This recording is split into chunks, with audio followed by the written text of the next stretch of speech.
Buonasera, buonasera signore e Buonasera. signori. Buonasera a tutti e benvenuti nell'episodio numero 15 di Vivere il Risorgimento Podcast. Benvenuti signori, benvenuti. Eccoci qua, mettiamo da parte la musica epica, ma sempre di epicità, diciamo così.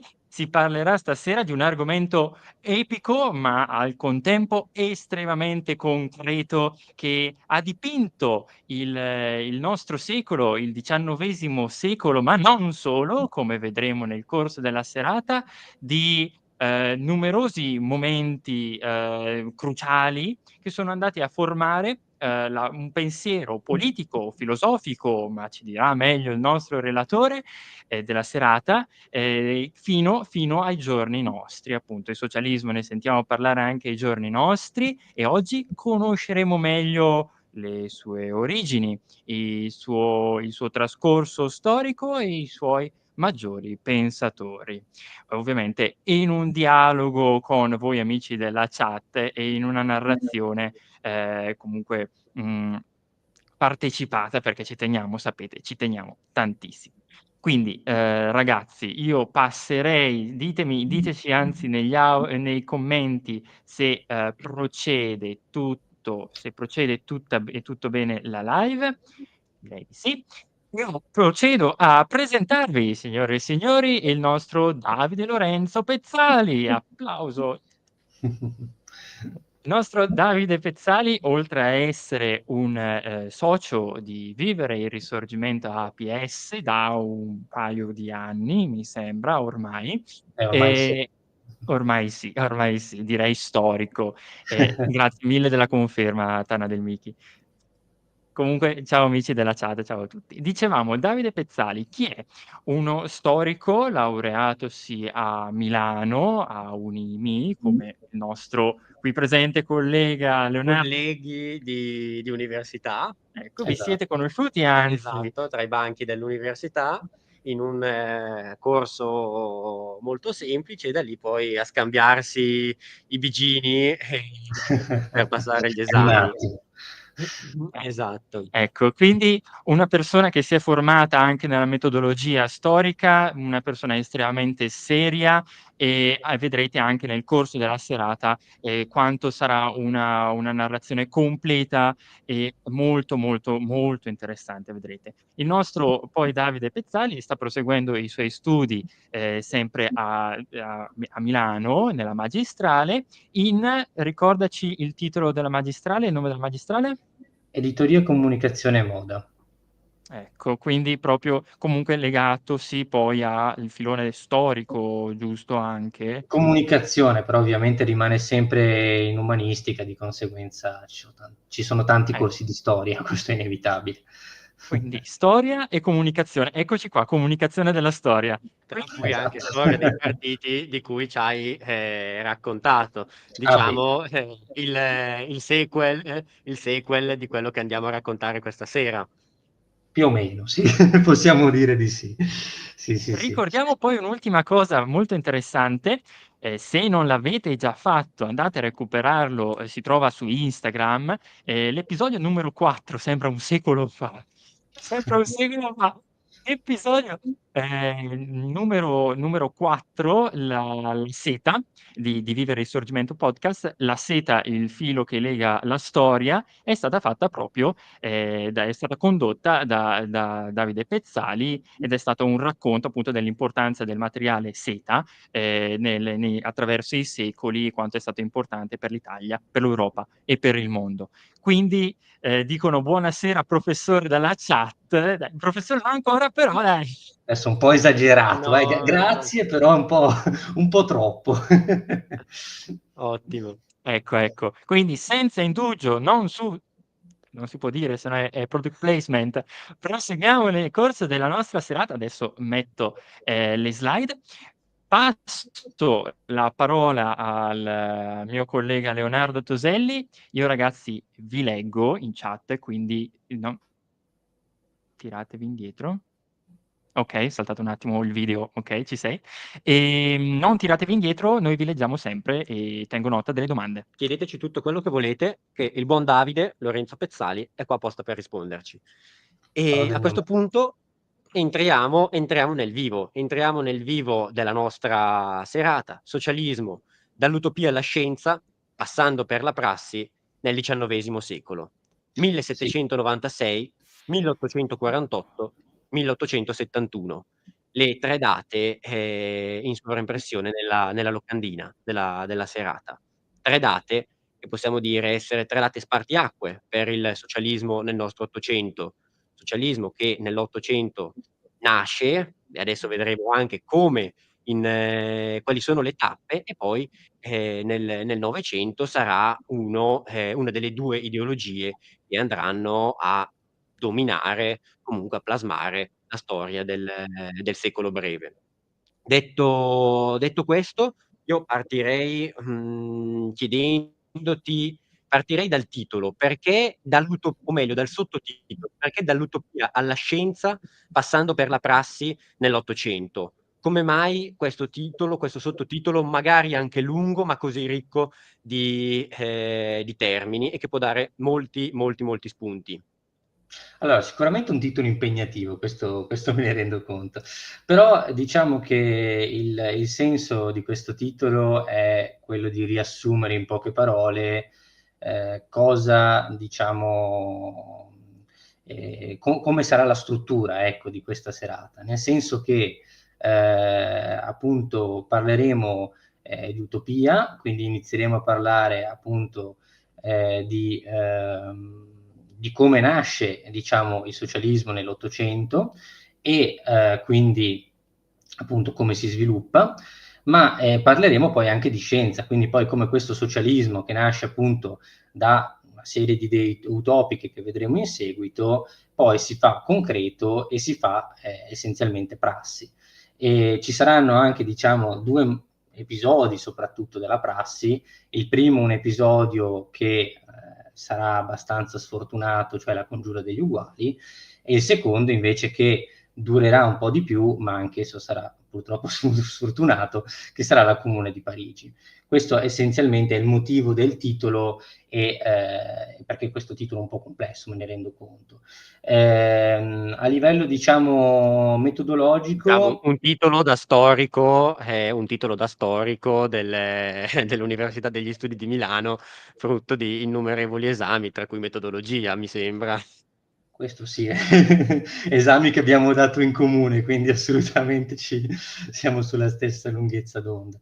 E niente, Perfetto. diciamo che per una questione di tempo ci limitiamo soltanto all'analisi di 4 principali personaggi dell'utopismo, ossia Babeuf, Saint-Simon, Fourier e appunto il socialismo, diciamo, di Owens, quindi quello inglese. E poi parleremo ovviamente di Marx, parleremo ovviamente della Comune e quant'altro, ecco. E quindi questo assolutamente. Perfetto. E a questo punto io direi dopo l'analisi del titolo, di entrare con le ottime slide veramente nel tema. Come si è sviluppato, conosciamo tutti Marx ed Engels, ma prima cosa c'è stato? È stato un fulmine a ciel sereno, o cosa c'è stato prima di questi due pensatori nel 1848? Tutta la parte che spesso viene tralasciata, che poi è stata forse sconfitta oppure no, lo vedremo magari in seguito, però diciamo nell'opinione pubblica sconfitta, dimenticata dalla narrazione, e quindi ti invito a raccontarci cosa è avvenuto prima, che terreno hanno trovato Marx ed Engels e da quale terreno poi hanno potuto sviluppare le loro idee. Allora, sì, esatto, cioè, diciamo che perché parlare di utopismo e di socialismo utopico? Bisogna parlare di socialismo utopico perché Marx e Engels, appunto, nel costruire poi la loro teoria, cioè la teoria e la prassi essenzialmente, sono partiti da delle basi che sono state quelle degli utopisti, ricordiamo appunto i 3 utopisti di prima, 4 in verità che abbiamo citato prima, e partono diciamo da un'analisi, da una serie di intuizioni che hanno avuto questi utopisti. Su queste intuizioni costruiranno diciamo tutto il loro diciamo le loro innovazioni teoriche del socialismo scientifico, e per l'appunto vediamo come il socialismo diciamo nasce dialetticamente parlando come una reazione diciamo a un'antitesi a quello che è stata la rivoluzione diciamo francese, il socialismo utopico si intende. Poi il socialismo appunto utopistico si ritrova anche prima, volendo, della rivoluzione francese, nel senso che le idee diciamo socialistizzanti. Quindi ti interrompo un attimo. Quindi tu dici che il socialismo nasce, utopistico si intende, nasce da una rivoluzione francese fallita nei suoi ideali, liberté, égalité, fraternité, tradita dai rivoluzionari? Quindi tu Possiamo dici dire che di sì. nasce, tu Possiamo dire di sì, diciamo, gli possiamo dire di utopisti. sì, Ok? perché appunto sarà uno dei temi centrali, nel senso, uno dei temi centrali sarà proprio quello di un fallimento a livello, diciamo, di uguaglianza, ossia la rivoluzione francese, rivoluzione a cui, diciamo, partecipano anche le masse, diciamo, parigine, le masse urbane, le masse, diciamo, proletarie, guidate appunto dalla nuova classe emergente, cioè la classe borghese, contro la nobiltà, e una fetta, diciamo, di questi proletari, soprattutto, diciamo, quelli più a sinistra, ovviamente, quelli più radicali, si ritrovano profondamente delusi dall'assetto, diciamo, che si ritrovano, e lamentano, diciamo, questa mancanza di eguaglianza, che è una uguaglianza formale, nel senso che è un'eguaglianza di tutti siamo uguali davanti alla legge, un'eguaglianza di egalité, liberté, fraternité, ma è un'uguaglianza che, appunto, come dice poi Babeuf, non si traduce nei fatti, nel senso che poi nei fatti ovviamente rimane la povertà, rimane, diciamo, la miseria, e di conseguenza c'è una sensazione di un tradimento di tutta una serie di ideali che rimangono però solamente sulla carta. Questo in E primis, quindi diciamo. se io ti chiedo chi, secondo questi utopisti, quale fu il personaggio o quali furono i personaggi che possono essere colpevoli di questo tradimento, ancora questo tradimento già presente nella prima fase, quella chiamiamola più moderata della Rivoluzione francese, quindi quando si passa a un regime costituzionale, oppure Robespierre può essere considerato il traditore delle istanze del popolo?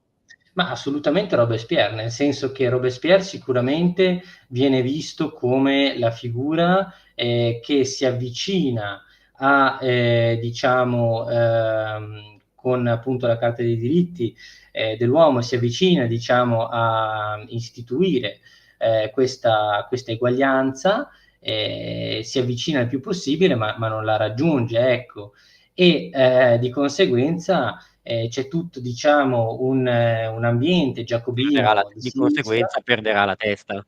Sì, vabbè, anche questo Così, ovviamente sarà tutto quanto. per farci una battuta. Spiace, però di conseguenza perderà la testa. E appunto ci sarà Scusa, ti ho tutto un ambiente interrotto. giacobino di sinistra che non si ritrova, diciamo, nelle idee di Robespierre, nel senso che pensa che Robespierre non è stato abbastanza radicale, non è stato abbastanza netto, ha fatto una critica verso la proprietà privata, c'è stato un avvicinarsi a questa uguaglianza nei fatti, ma poi non ha, diciamo, portato chissà quali miglioramenti. Robespierre, come figura media, essenzialmente cerca di portare sia, diciamo, l'acqua dalla parte, diciamo, del popolo, sia dalla parte della nuova classe emergente, cioè la borghesia. Questo Ok. assolutamente. E qua c'è diciamo, una domanda, uno spunto da Mike 90. Di solito c'è di solito c'è la diatriba con Napoleone, affossatore della rivoluzione. E infatti spesso si fa riferimento alla fine della rivoluzione nel 1799 con Napoleone che prende effettivamente il potere. Certo. E quindi anche un Napoleone, come se a darne un giudizio velocemente, Napoleone più vicino agli ideali della rivoluzione, più vicino a se stesso e a una nuova elite imperiale, Napoleone socialista, cosa ne diresti? Allora, io direi che Napoleone appunto, cioè, è quello che tradisce gli stessi ideali di partenza borghesi, nel senso che costruisce un impero e di conseguenza assolutamente tradisce, diciamo, le premesse iniziali. Il punto è che noi siamo abituati a pensare a Napoleone come il traditore della rivoluzione. Quello che ci dicono i babuisti, quello che ci dicono i socialisti utopici, appunto, che questo tradimento non inizia con Napoleone, ma inizia molto prima, inizia essenzialmente, almeno a detta degli utopisti, inizia ufficialmente proprio nell'89, quando appunto nel momento in cui inizia la rivoluzione, essenzialmente inizia il tradimento di essa. Questo ecco quello che ci dicono gli utopisti. Uno spunto interessante. E intanto nella chat ci sono un po' di bonapartisti che non toccate Napoleone, Napoleone sia lodato, che ha messo a posto quel casino che era la Francia rivoluzionaria. Beh, ecco, su quest'ultimo commento del professor Marco Boniardi non possiamo che essere d'accordo. D'altronde serviva una nuova elite per dare il colpo di grazia alle precedenti che tentavano di governare e instaurarsi con sarebbe uno spunto interessante con la polizia o con l'esercito Napoleone. Vabbè, ma non entriamo in questo dettaglio. Io sono un estimatore di Fouché e del ministro degli esteri, sempre di Napoleone, e Talleyrand. Chiusa parentesi, non ci interessano. Si potrebbe fare il gioco dei what if, immaginare un movimento d'esercito oppure uno stato di completa polizia mosso da O Napoleone Napoleone socialista, o Napoleone socialista con in mano le bandiere rosse. bellissimo. Bellissimo. Mia. Quindi, appunto, Perciò, dicevamo, ecco, sì, dicevamo vai, vai. appunto degli utopisti, no? E dicevamo come si ispirano a questo ideale di uguaglianza che a detta loro viene tradito e si rifanno ovviamente a ideali ovviamente di libertà, di democrazia, ma inizia ad impostarsi poi con Owens, con Saint-Simon, Fourier, anche una critica verso il sistema borghese, anche una critica verso, diciamo, una prima diciamo, analisi di classe, se vogliamo, anche se il termine classe, come vedremo dopo, è un po' azzardato, nel senso che ci sarà una prima divisione tra, diciamo, analisi tra ricchi e poveri, nel caso di Babeuf, nel caso ad esempio di Saint-Simon ci sarà un'analisi tra oziosi e invece lavoratori, quindi si inizia a delineare, diciamo, una prima divisione di classe, anche se si rimane sempre su una compagine sempre interclassista. Questo ovviamente poi bisognerà aspettare Marx e Engels per una divisione netta nelle classi. Ecco, E, io sono l'uomo delle citazioni, mi hanno incaricato di questa cosa e appunto abbiamo proprio riguardo al contrasto fra ricchi e poveri, la prima citazione che viene dal nostro Engels, lui afferma infatti che il contrasto tra ricchi e poveri, anziché risolversi nel benessere generale, fu acuito dall'eliminazione dei privilegi corporativi e dall'avvento della libertà di proprietà che costrinse i piccoli contadini e i piccoli borghesi a vendere i propri beni ai più ricchi. Quindi è un contrasto che Engels esamina già essere di per sé problematico e quindi necessita di un'analisi maggiore. Per cui interessante titolo di giornale sensazionalistico, anche l'Ancien Régime ha welfare sociale. Diciamo di sì.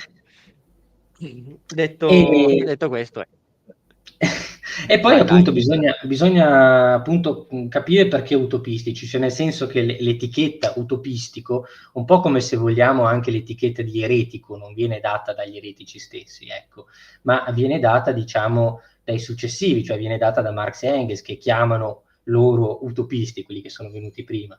Ma utopisti proprio perché oltre alla concezione, abbiamo detto, di eguaglianza e di una iniziale divisione in classi, vediamo poi anche uno sbocco, diciamo, nel costruire una nuova dimensione economica, una dimensione comunalista, collettivista, di sviluppare dei progetti, diciamo, che per la maggior parte rimarranno sulla carta, di società, di comunità future, ideali, nelle quali costruire per l'appunto queste utopie. Infatti si rimane pur sempre su un aspetto idealistico, non appunto scientifico, ma anche moralistico. Vedremo appunto poi come ci si rifà anche al cristianesimo, ci si rifà, diciamo, a ricercare una morale, a ricercare anche, se vogliamo, un certo paternalismo verso, diciamo, anche la classe operaia, ecco.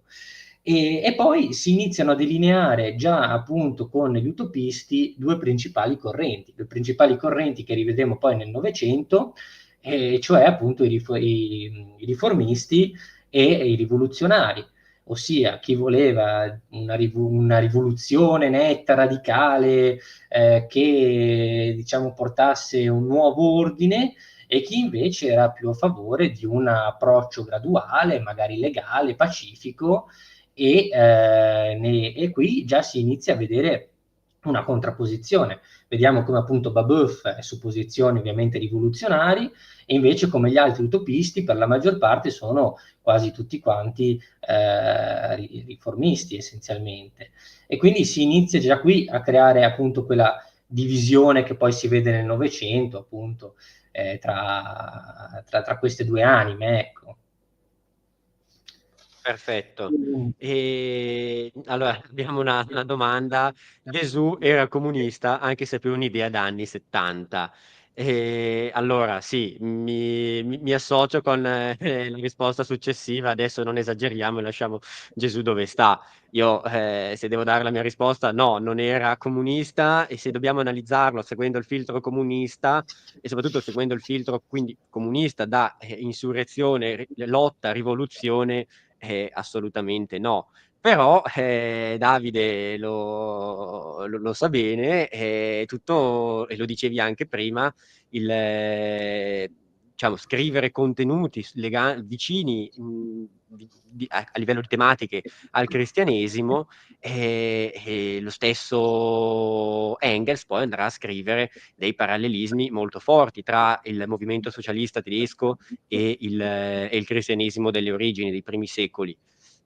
Per cui sono due mondi che possono essere studiati, presi a parallelo l'uno con l'altro, pur rimanendo comunque due mondi diversi, e usare un Sì. termine di uno per il comunista, per Gesù, ha i suoi limiti. Sicuramente è fa titolo di giornale, però ecco, e penso che anche te sia d'accordo in questo, ecco, nel non definirlo Allora, io comunista. sono ovviamente d'accordo, appunto, come dicevamo, poi il socialismo è appunto, dialetticamente parlando, è una reazione, ecco, diciamo, al capitalismo stesso. Ciò non toglie che ovviamente molti autori poi nel Novecento e nell'Ottocento hanno sottolineato come gli ideali socialisti, o socialistizzanti se vogliamo, quindi di eguaglianza, democrazia, eccetera, hanno origini antiche, si possono rivedere anche nel cristianesimo delle origini,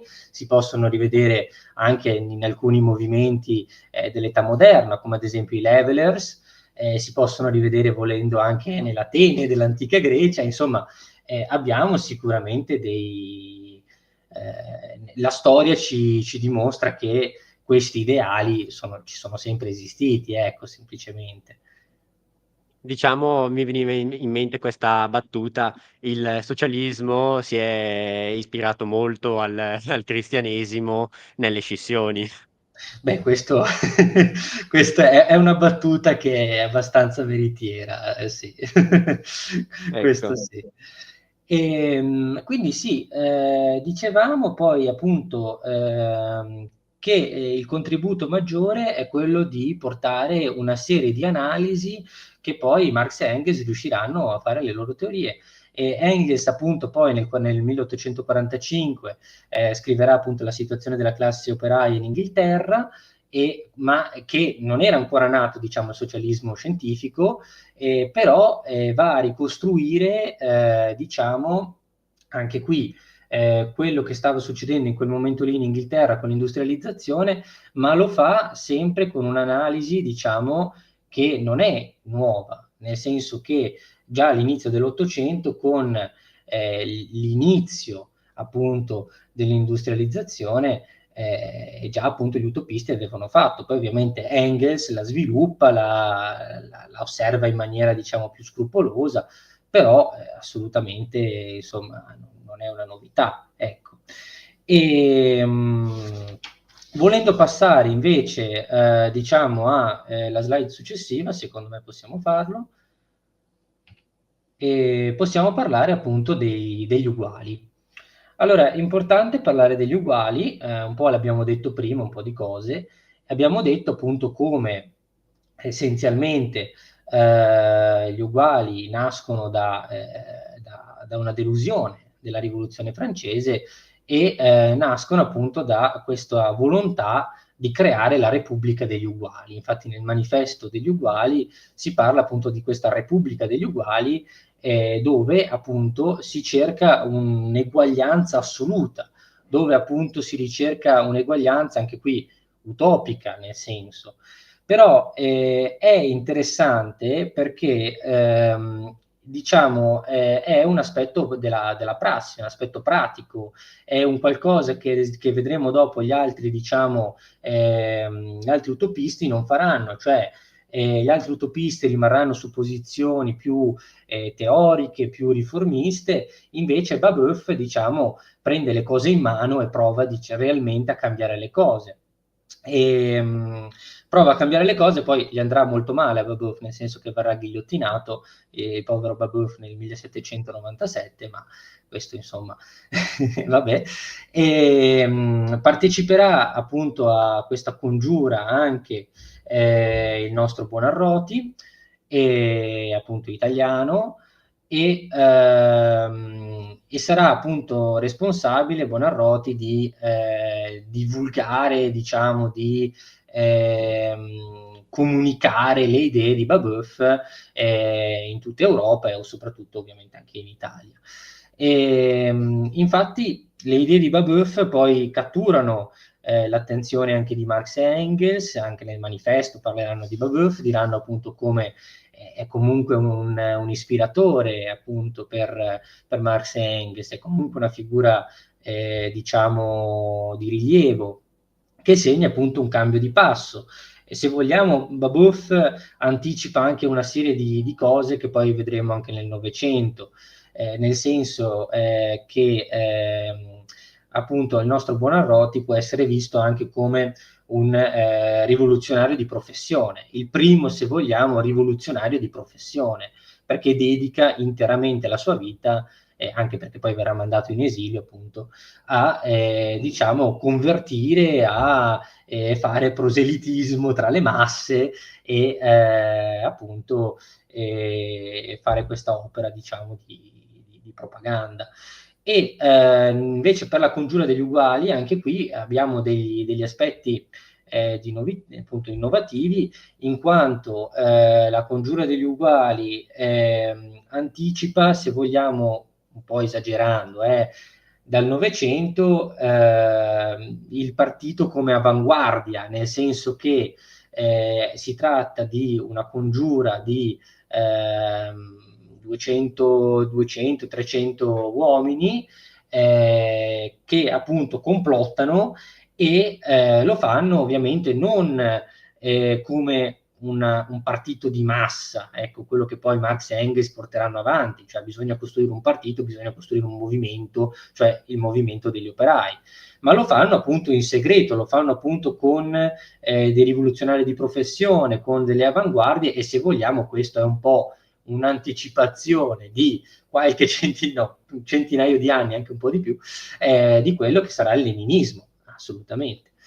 E quindi ci sono ovviamente secondo me, dei parallelismi forti, ecco, e dei punti di innovazione. Poi ovviamente la natura settaria, la natura diciamo carbonara, ecco, degli uguali è anche il loro svantaggio, nel senso che rimangono comunque chiusi in loro stessi e si muovono come setta, ecco, non si muovono come un partito. Però dobbiamo considerare anche che siamo alla fine del Settecento, e anche se andiamo a vedere i movimenti, diciamo, cosiddetti di popolo successivi, i moti degli anni 20 e anche quelli degli anni 30, parlo per l'Italia, falliscono entrambi perché sono settari, non c'è la partecipazione popolare, non dico delle masse, ma almeno degli abitanti delle città non partecipano, e di conseguenza falliscono.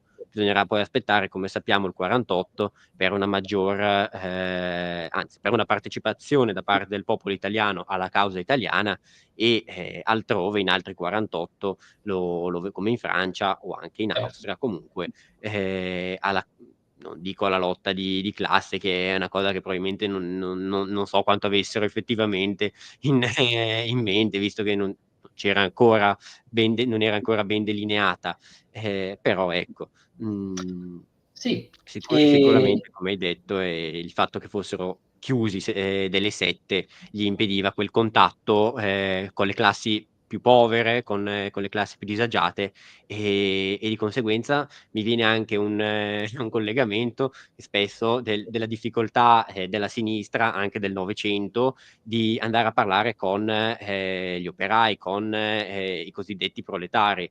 E quindi lo vediamo oggi nel Novecento e anche agli albori nel 1796.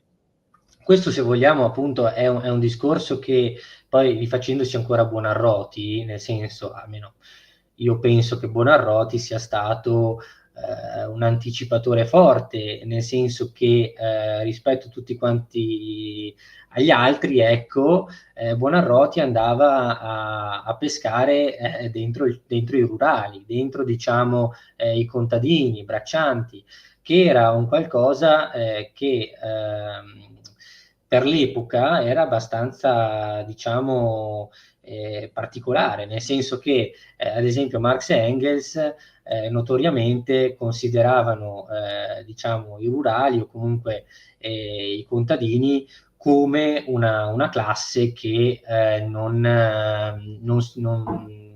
reazionaria, diciamo, legata ad un mondo ecclesiastico, legata, diciamo, comunque a degli ideali che non erano, diciamo, della classe operaia. Questo fu un grande ostacolo anche nel Novecento, e che fino appunto poi nel Novecento, all'inizio del Novecento, pochi capiscono.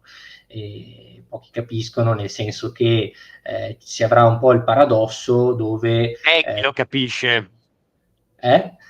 C'è chi lo capisce. Chi lo capisce, però anche qui ci sarà il Dopo ci paradosso. arriviamo a questa domandina, Però appunto ci sarà il paradosso dove appunto poi nel Novecento vediamo che le rivoluzioni scoppiano appunto dove gli operai o non ci sono, oppure ce ne sono decisamente pochi, ecco. Però ecco, in questo, diciamo, sicuramente Buonarroti è stato un anticipatore, secondo me ci aveva visto lungo, ecco. E parlando però di Babeuf, C'è chi appunto, definisce la sinistra da salotto, la definiscono in chat, questo inizio settario allora, del quello utopistico sicuramente lo è, e dopo vedremo anche meglio con Saint-Simon soprattutto, ma anche con Fourier se vogliamo, nel senso che soprattutto gli utopisti sono così. non hanno questo contatto, provano ad avere un contatto in verità con il popolo, creeranno anche una serie di giornali, di opuscoli,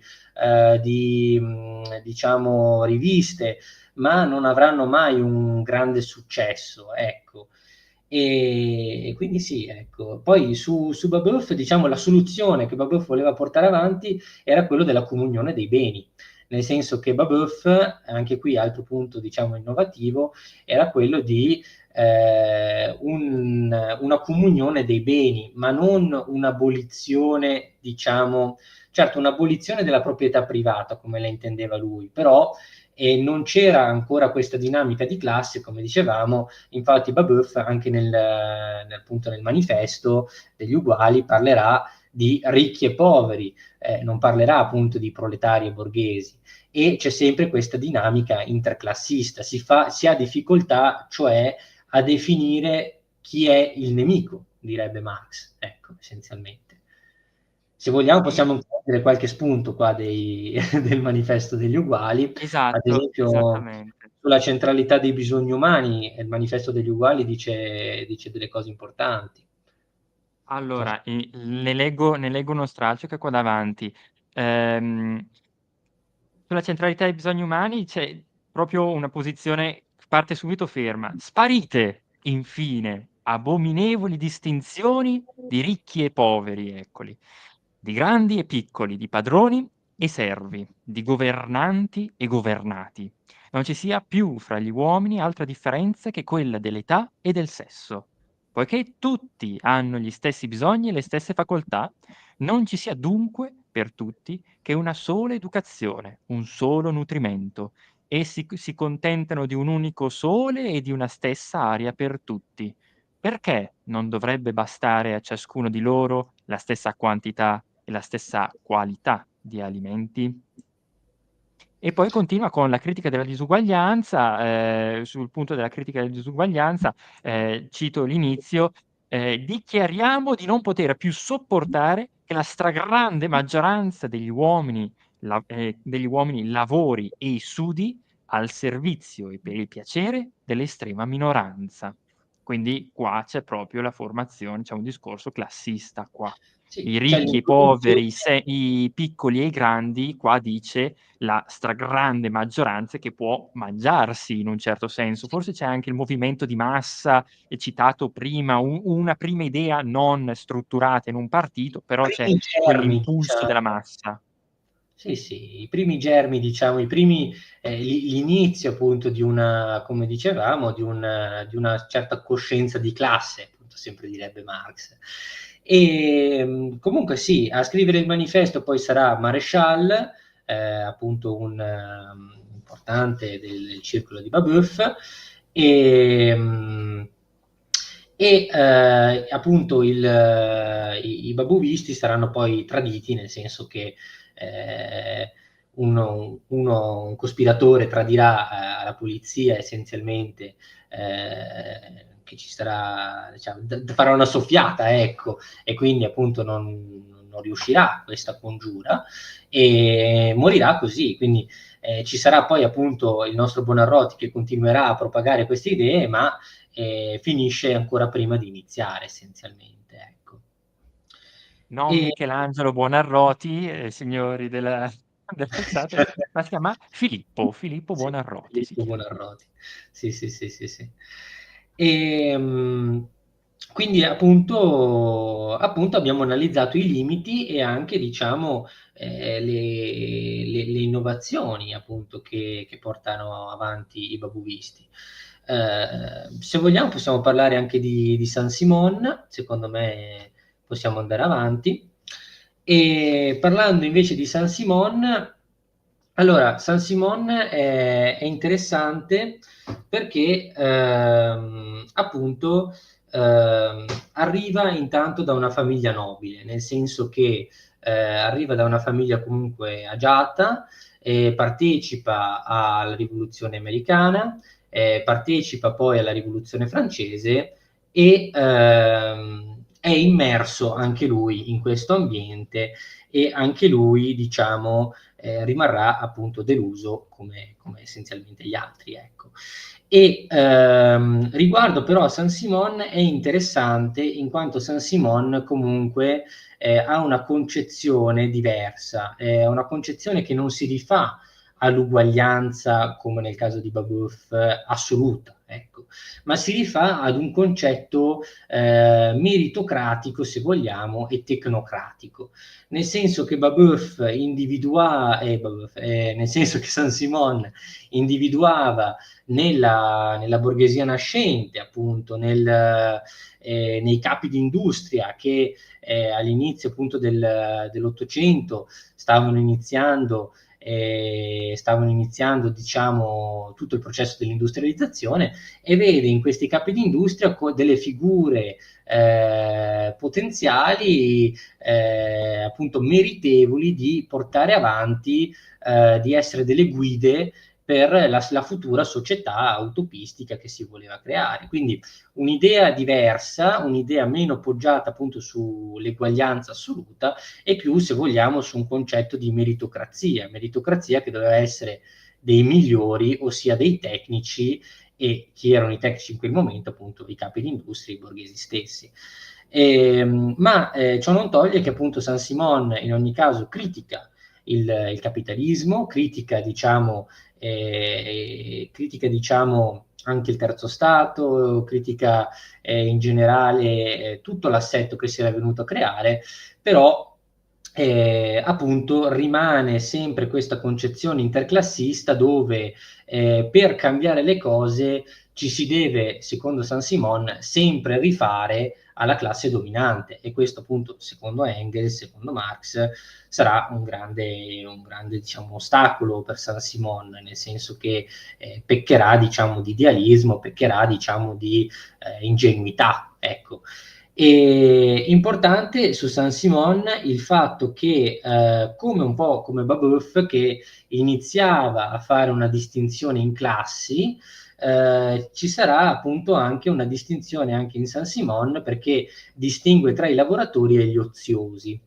Interessante appunto perché si inizia a delineare, diciamo, anche qui questa distinzione che qui è più netta rispetto a quella di Babeuf, cioè è più netta rispetto a un generale ricchi e poveri, e ci si rifà appunto a lavoratori e non lavoratori, oziosi. Quello che poi appunto dirà Engels, cioè nel senso borghesi, cioè che non lavorano, e proletariato, cioè che lavorano essenzialmente. E anche qui appunto Engels dice delle cose interessanti sugli oziosi, non so se vuoi leggere un estratto, Fabio. Sì.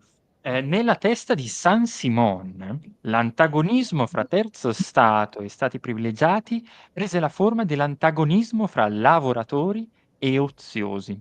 Gli oziosi non erano soltanto gli antichi privilegiati, ma anche tutti coloro che vivevano di rendite senza partecipare alla produzione e al commercio. E i lavoratori non erano soltanto i salariati, ma anche i fabbricanti, i mercanti e i banchieri. Quindi vediamo appunto questa distinzione. È importante vedere appunto come appunto sia presente un aspetto scientifico in Saint-Simon, ossia Saint-Simon guarda critica soprattutto del capitalismo l'aspetto caotico, critica soprattutto l'aspetto anarchico del mercato, e questa anarchia del mercato che Saint-Simon tanto odiava, diciamo, e appunto vuole una scienza della produzione, vuole appunto una, diciamo, se vogliamo, anche qui una specie di anticipazione della pianificazione, ecco, a livello economica. E sarà proprio appunto anche qui lo stesso Engels che osserva appunto proprio su il discorso appunto della scienza, e riconosce diciamo il merito questo di Saint-Simon di iniziare a porre delle basi scientifiche reali, diciamo. Ecco, in chat, Ricky, Gava, credo che sia il nostro, Gragnani, possiamo dire che fu tra i pionieri della sociologia sotto alcuni aspetti. Questa cosa è interessante, perché tu stavi giusto dicendo che c'è un aspetto scientifico, c'è un'analisi della società, in una definizione fra lavoratori e oziosi che si basa su il fatto di lavorare o meno, di vivere di rendite oppure meno. C'è effettivamente, secondo me ci può essere uno sguardo sociologico No, i c'è in assolutamente. Saint-Simon sotto questo senso, molto interessante. C'è assolutamente, c'è assolutamente. Ehm, Ciao e appu Ricky. e appunto, poi diciamo, Saint-Simon, la figura di Saint-Simon, nella diciamo, nel 1825 pubblicherà un'importante opera, cioè Nuovo Cristianesimo, opera diciamo, e qui si vedono gli aspetti più utopistici, cioè se adesso abbiamo visto gli aspetti più scientifici, adesso vediamo gli aspetti più utopistici, nel senso che in Nuovo Cristianesimo vediamo sempre un approccio moralistico, dove appunto Saint-Simon si rifà alla Chiesa Cattolica, dice essenzialmente in quest'opera che la Chiesa Cattolica deve riavvicinarsi agli ultimi, deve riavvicinarsi ai poveri per l'appunto, a un nuovo pauperismo, mettiamola così, e deve, diciamo, abbracciare e modernizzarsi, abbracciare questo mondo che sta cambiando, che sta diventando industriale. Ecco. E c'è bisogno quindi dell'impostazione di una nuova fede per Saint-Simon, una fede che appunto sia diciamo, basata su un assetto economico che diciamo porta avanti degli ideali di eguaglianza, di un assetto economico dove tutti possano diciamo beneficiare. Ecco, quindi sebbene Saint-Simon comunque abbia un aspetto, diciamo, abbia un carattere tecnocratico, meritocratico, eccetera, rimane sempre ovviamente l'analisi verso ovviamente i meno agiati, verso diciamo appunto il pauperismo, eccetera. Ecco. E, Ed dopo la è morte, Scusami, sì, ed è interessante in Nuovo Cristianesimo, visto il momento in cui è stato pubblicato nel 1825, corretto? sì. Ecco, nel 1825 che siamo il cattolicesimo si divide, è in un momento in cui si sta dividendo il suo interno in alcune fazioni, in tre fazioni sostanzialmente. Da una parte i cattolici liberali, e San Simone in questo forse esternamente, ma ne è un supporter, e invece dall'altra parte i nostalgici dell'Ancien Regime e coloro che volevano addirittura il ritorno alla societas cristiana, quindi sostanzialmente al basso medioevo, quindi a una società pienamente cristiana. E qui è interessante vedere come ci sia da sinistra l'idea di riabbracciare di far abbracciare questi due movimenti, almeno San Simon non so quanto effettivamente coscientemente e quanto avesse intenzione di avvicinarsi e di far avvicinare il suo movimento e i suoi seguaci al cattolicesimo, però de facto c'è sicuramente una convergenza di idee tra appunto cattolici liberali e loro. Sì, sì. Sì, sì, sì. No, no, è un'analisi giusta, cioè io la condivido e appunto San Simon, se vogliamo, anticipa anche qui nel suo nuovo cristianesimo, nella nuova religione sociale, come la chiama lui, anticipa, diciamo, tutto quello che poi avverrà all'interno della Chiesa con il fenomeno del modernismo, con, diciamo, il fenomeno della Chiesa che nel Novecento appunto Sturzo che si rifà, diciamo, ritorna in politica, che si rifà al popolo e questo diciamo sicuramente San Simon l'aveva capito anche qui molto molto tempo prima.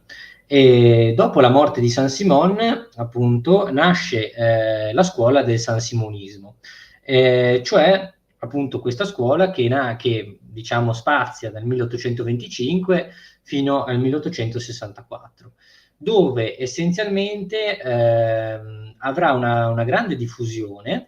Infatti avrà una diffusione ovviamente in Francia, ma anche in Italia, in Germania, nel Medio Oriente, addirittura in Africa, negli Stati Uniti. Insomma, avrà veramente una vasta diffusione, e il suo, diciamo, principale ostacolo sarà quella proprio di questo assetto settario sempre, ma settario in questo caso in modo religioso, nel senso che ci sarà una idolatria verso appunto il suo fondatore, verso Saint-Simon, visto come diciamo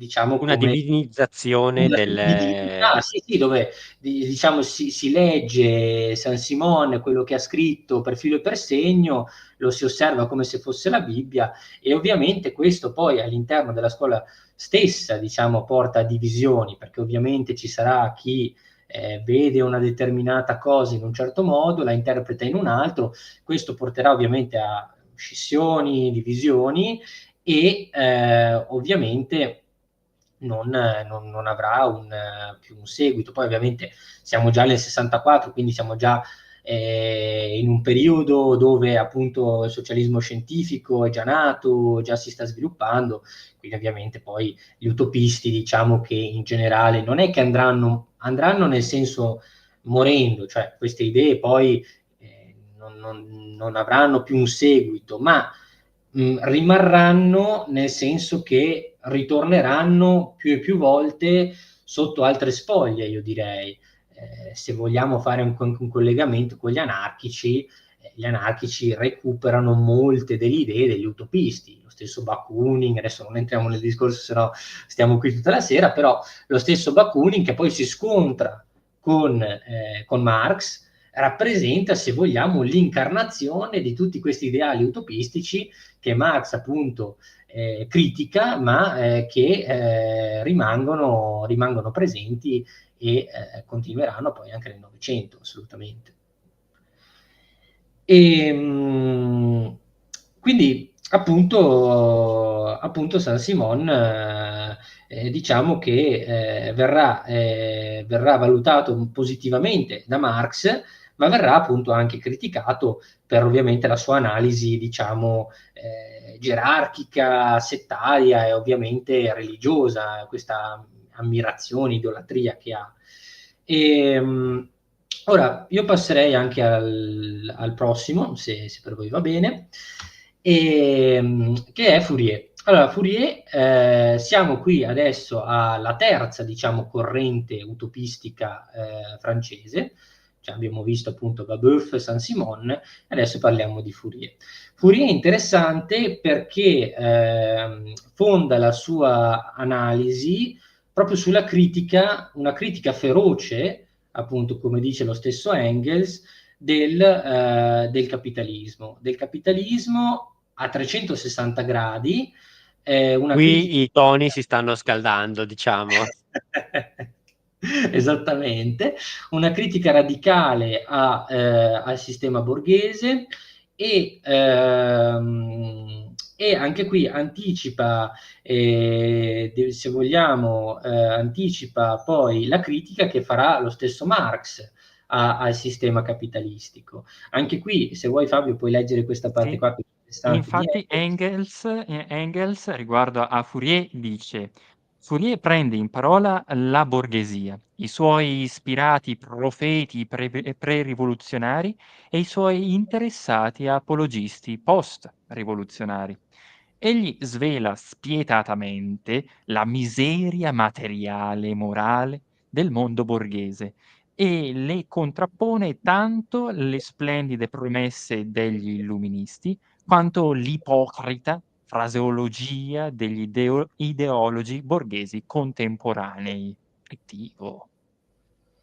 Diciamo che Engels insomma, ci va giù abbastanza pesante.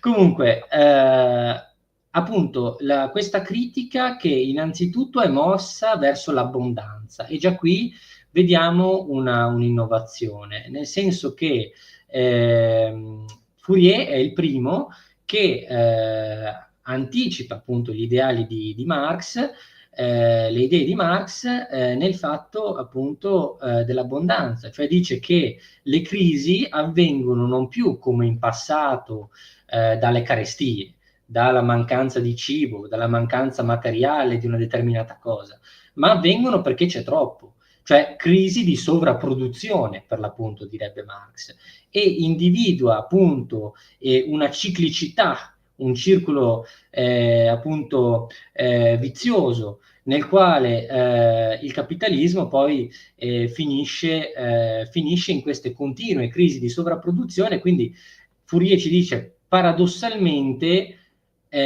abbiamo delle crisi perché abbiamo troppo. Quello che Fourier ci dice è abbiamo troppo sì, ma chi è che ha troppo? E ovviamente qui abbiamo l'analisi, ovviamente le prime analisi classiste, cioè ovviamente chi ha troppo sono i borghesi, invece i proletari hanno poco. E sempre riguardo diciamo a Fourier, altra innovazione, oltre diciamo alla sua critica dell'abbondanza, è quella appunto rivolta a un'analisi storica, cioè qui vediamo come Fourier inizia a costruire uno sviluppo storico, perché prima di allora appunto gli altri utopisti avevano una concezione idealistica, una concezione diciamo che si basava spesso magari sui grandi uomini, sulle menti geniali che dovevano miracolosamente cambiare le cose perché erano particolarmente illuminati. Ecco. Fourier invece ci dice che ci sono 4 fasi nella storia, lo stato selvaggio, la barbarie, lo stato patriarcale e la civiltà. E Fourier dice che, diciamo, oggi siamo nella civiltà. Quindi facendo questa analisi, diciamo, anticipa l'analisi che poi farà Marx e Engels del materialismo storico e di conseguenza della storia come lotta di classe e l'analisi, diciamo,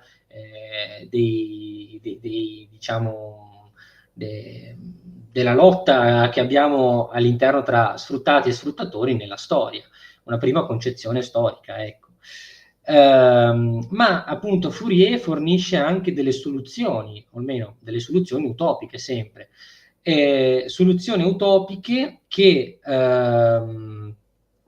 appunto dovevano essere questi paradisi, mettiamola così, queste colonie, società armoniche, lui dice, e li chiama anche falansterio o falange, nelle quali appunto si doveva costruire queste micro società, diciamo, da meno di 2000 membri, nelle quali appunto ci doveva essere innanzitutto lo sviluppo delle passioni umane, cioè Fourier, diciamo, anche qui anticipa molti temi, lui ha anche una visione della sessualità molto, ecco, promiscua, se vogliamo. Libera. Sì, lui è per l'amore libero, ecco, infatti verrà poi recuperato nel 1968, appunto con tutto quanto il discorso degli hippie del 68, ci sarà anche qui un recupero a Fourier e alle analisi che fa della famiglia patriarcale con la poligamia, eccetera, ecco. Poi quindi c'è anche un aspetto del lavoro, nel senso che Fourier ci dice che in queste falansteri, in queste appunto comunità dovrà esserci un vedere il lavoro in maniera gradevole, nel senso apprezzare il lavoro. E anche qui abbiamo delle contraddizioni, perché ovviamente ci sono lavori che è inutile che cioè nel senso è abbastanza fattuale, ci sono lavori che nessuno vuole fare, non è che tutti i lavori sono belli. Fourier, diciamo, anche qui sempre un po' utopico, riassume il tutto, cerca, diciamo, di sviare dicendo che sì, vabbè, ma ci penseranno le macchine, ci penserà poi la meccanica, la macchina a vapore risolve i lavori meno ecco, simpatici. Fourier e la stampante 3D. Esattamente. No. Fourier e la AI, ChatGPT.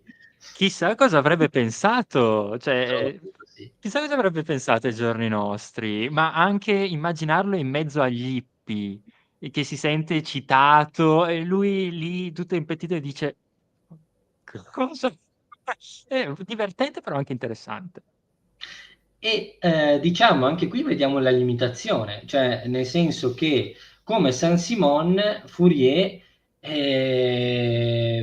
chi è che deve costruire questi falansteri? Per Fourier devono essere pochi capitalisti illuminati, filantropi che per buona volontà costruiscono queste comunità. Il punto anche qui, diciamo, Engels lo critica nel senso che dice appunto sì, però è una visione completamente utopica, è una visione completamente, diciamo, troppo fiduciosa e in effetti Fourier poi invita: non costruirà mai questo falansterio, non ci sarà mai l'edificazione, ci saranno appunto, qua poi ho messo nella slide il disegno di come doveva essere questa comune, diciamo, che si Ma immagina. questo progetto comunitario può essere in qualche modo attuato poi nell'Unione Sovietica?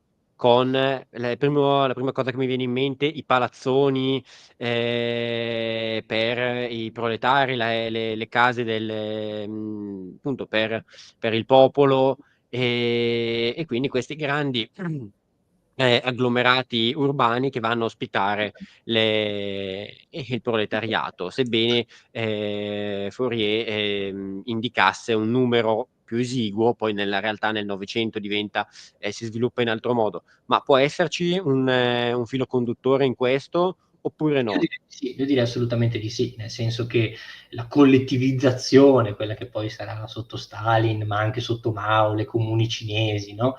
Che ovviamente, come sottolinei, hanno numeri ben maggiori di 2000 persone. Però La assolutamente popolazione è anche cresciuta nel frattempo.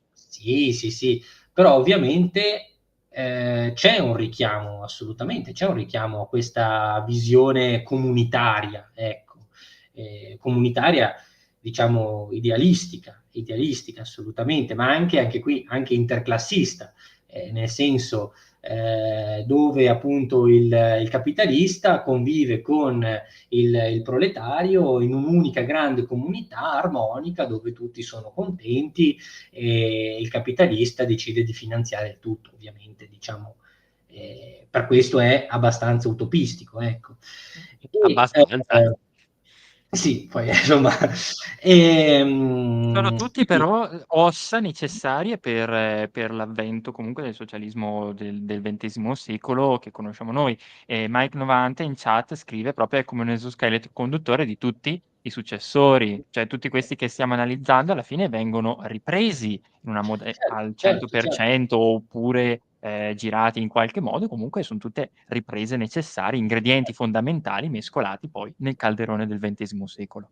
Assolutamente, assolutamente, assolutamente. Questo sì. E vedevamo appunto con la donna. Con la donna è interessante perché Fourier appunto guarda all'emancipazione della donna, diciamo, in maniera estremamente positiva. Dice addirittura appunto che se la donna resta oppressa, l'intera società non potrà veramente dirsi emancipata.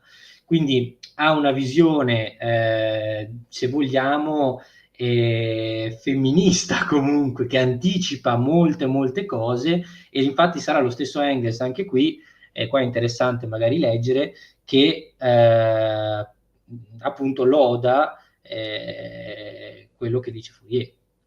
Ecco, lui dice proprio, prendiamo le parole di Engels, ancora più magistrale è la sua critica della forma borghese dei rapporti sessuali e della posizione della donna nella società borghese. Egli dichiara per la prima volta che in una data società il grado di emancipazione della donna è la misura naturale dell'emancipazione generale. Adesso ci immaginiamo anche Fourier nelle manifestazioni femministe, comunque sono tutte tematiche estremamente, estremamente contemporanee. Fourier, uno di noi. Paradossalmente Fourier è stato molto più avanti sul lato dell'emancipazione della donna molto più avanti di molti suoi successori. Anche nel Novecento dobbiamo arrivare agli anni 70, almeno in Italia, per la distinzione e le lotte per la parità di genere.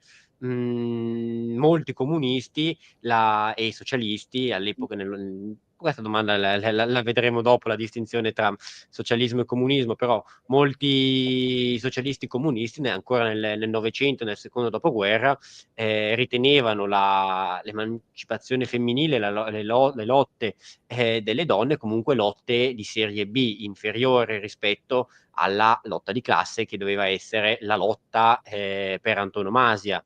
E solo dopo, parecchio dopo, aggiungo, quando si capisce che la lotta di classe non si riesce a fare, o meglio non si può vincere, e quindi almeno in Italia negli anni 70, e quindi aggiungono, vanno a equiparare anche la parità, la lotta per la parità di genere e l'emancipazione delle donne. Allora, su questo, nel senso, se parliamo di un certo tipo di comunismo nel Novecento, assolutamente. Poi, se parliamo, diciamo, di Engels, no, nel senso che Engels poi scrive anche un importante libro sulla famiglia patriarcale, tutta un'analisi, diciamo, questo no. Però se parliamo di un certo tipo di comunismo che poi si sviluppa nel Novecento, questo assolutamente sì. È E invece interessante. Marx e le donne? Ma io direi che su questo la pensava, penso, come Engels, ecco. Marx e la figlia? Vabbè, queste sono dicerie di spie prussiane, dai, non entriamo in queste cose. Non lo so, alla chat piace il gossip. Vabbè, lasciamolo. Il gossip. Però Ecco. sul discorso qui divago soltanto un attimo, nel senso che sul Novecento è interessante perché vediamo come spesso i comunisti, almeno in Italia, avessero posizioni molto più conservatrici da questo punto di vista rispetto anche a certi della DC sulla posizione femminile. È interessante, ad esempio, quando Togliatti, mi viene in mente, metà anni 40, comunque nell'immediato dopoguerra, si esprime contro il divorzio, cioè è, diciamo, non vuole, diciamo, che si faccia una legge che consenta il divorzio, essenzialmente, cosa che poi ovviamente il PCI cambia idea, però fa capire, diciamo, l'assetto di un certo tipo di comunismo, questo assolutamente. Perfetto. Per cui, dopo aver visto il socialismo continentale europeo, francese, direi, e anche italiano con comunismo, socialismo, volevo dire, direi di passare all'altro modello, al modello britannico, Sì, il di modello cui, britannico. esatto, con Allora, il Robert modello Owen. britannico è interessante anche qui perché il modello britannico è indipendente, diciamo innanzitutto questo. È indipendente perché se Diciamo anche che, ti interrompo, la Gran Bretagna, oltre a essere in quel momento prossima all'apogeo politico e militare, è anche per certi aspetti più avanti rispetto alle potenze continentali. Basta pensare ai sindacati, al potere che aveva il Parlamento e che gli altri stati d'Europa non avevano. Figuriamoci, in Russia nello stesso tempo c'era il servaggio, nell'impero austriaco appunto c'era il neoassolutismo in quel momento, e quindi già di per sé il mondo, la Gran Bretagna vive appunto un mondo tutto suo, passatemi il termine, più avanti, più avanzato in questo senso. Sì, io direi che vive una trasformazione, un passaggio, diciamo, da appunto feudalesimo a stato borghese, comunque capitalismo, industrializzazione, pacifico, comunque diciamo senza una rivoluzione in mezzo, che è già una bella cosa. In ogni caso, sì, indipendente perché questo l'abbiamo detto, non c'è una rivoluzione e i primi socialisti inglesi emergono proprio parallelamente alla rivoluzione industriale. E abbiamo tre principali fasi: abbiamo la fase agraria, dove essenzialmente il socialismo si muove per cercare di fare delle riforme agrarie della terra, con l'emergere della prima industrializzazione, primissima industrializzazione. Una fase, diciamo, rivoluzionaria, ma rivoluzionaria anche qui nel senso antimonarchico, nel senso, diciamo, repubblicano, sempre, non rivoluzionaria nel senso socialista come ce lo immaginiamo noi. E abbiamo poi un'altra fase, cioè la terza fase, la fase anticapitalista, che è quella che noi andiamo a vedere, cioè è quella dove Owens, diciamo, poi in cui si muove Owens. Chi era Owens? Innanzitutto Robert Owens era un filantropo, era un capitalista, appunto un capitano d'industria, che si rende conto, diciamo, di star sfruttando, come molti altri capitani di industria in questo periodo, la nuova classe operaia che stava nascendo, ecco, nelle città. E decide di intraprendere un'opera di filantropia, un'opera, diciamo, di carità, possiamo dire. E costruisce in una delle sue filande di cotone in Scozia, che si chiama New Lanark, dal 1800 al 1829. Questa, diciamo, potremmo chiamarla fabbrica più umana, ecco, fabbrica del volto umano, se vogliamo dirla così. E ora vediamo questo volto umano. Volto umano, vabbè. Per i tempi era sicuramente umano, poi oggi ovviamente rabbrividiamo davanti a certe cose, però ad esempio... Come umano lei, che bel direttore. Esattamente. E infatti umano nel senso che limitava le ore di lavoro, il nostro caro Owens, soltanto a 10 ore e mezza rispetto a 13, 14, a volte anche 15, quindi già qui diciamo molto umano. Però ma allora diciamolo subito che Owen faceva fare mezza giornata. Esattamente, faceva fare part-time a tutti, basta. Però in generale inizia comunque anche, oltre a una riduzione oraria, inizia anche ad alzare i salari, inizia a creare le scuole, gli asili nido, le scuole appunto per l'infanzia all'interno della fabbrica stessa, che questa è una novità assoluta, nel senso che è il primo a fare una cosa di questo tipo. E inizia, diciamo, anche a portare avanti una politica di educazione, quindi di alfabetizzazione, tutta una serie di cose che Owen stesso si rende conto essere, diciamo, non soltanto filantropia, ma essere anche diciamo, cose positive anche per gli affari. Se vogliamo, qui Owens anticipa Ford, anticipa il Fordismo, in un certo senso, anticipa la concezione di Ford, dove Ford, diciamo, aumenta i salari, aumenta le condizioni dei lavoratori e vede che i lavoratori appunto lavorano meglio, vivono meglio, e di conseguenza Ford nota un aumento della produzione. Già questo, appunto, Owens aveva capito che limitando le ore di lavoro, alzando i salari, eccetera, non solo facevi, diciamo, del bene rispetto agli altri, ma portavi anche un aumento del profitto. Ecco. Qui appunto... Citavi Ford, a me Sì. era venuto in mente Olivetti in Italia.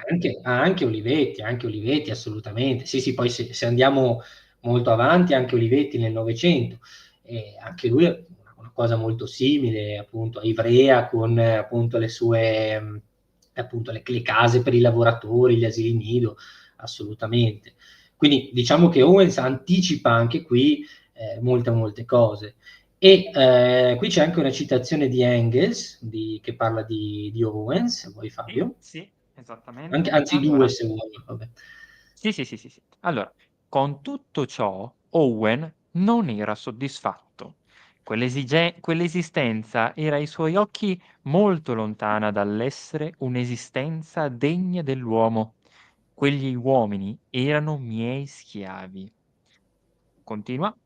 Il passaggio al comunismo fu il punto critico della vita di Owen. Sino a quando si era presentato come semplice filantropo, non aveva raccolto che ricchezza, plausi, onori e gloria. Ma quando si fece avanti con le sue teorie comuniste, la situazione cambiò di punto in bianco.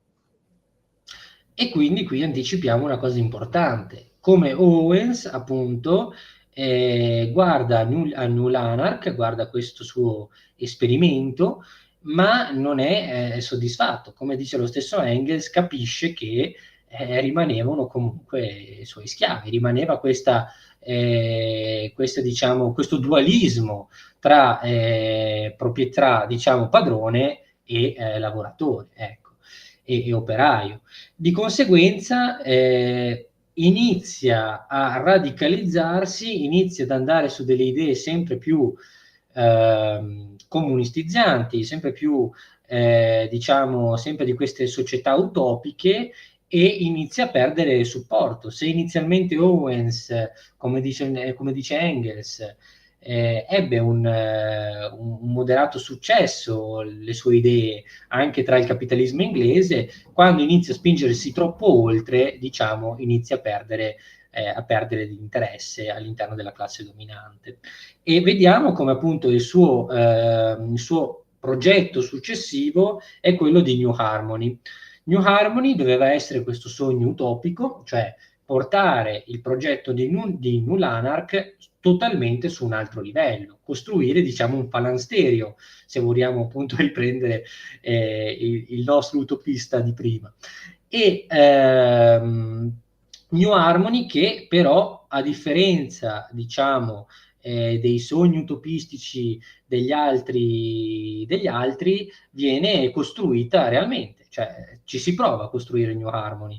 Owens appunto compra un intero villaggio in Indiana, negli Stati Uniti, crea,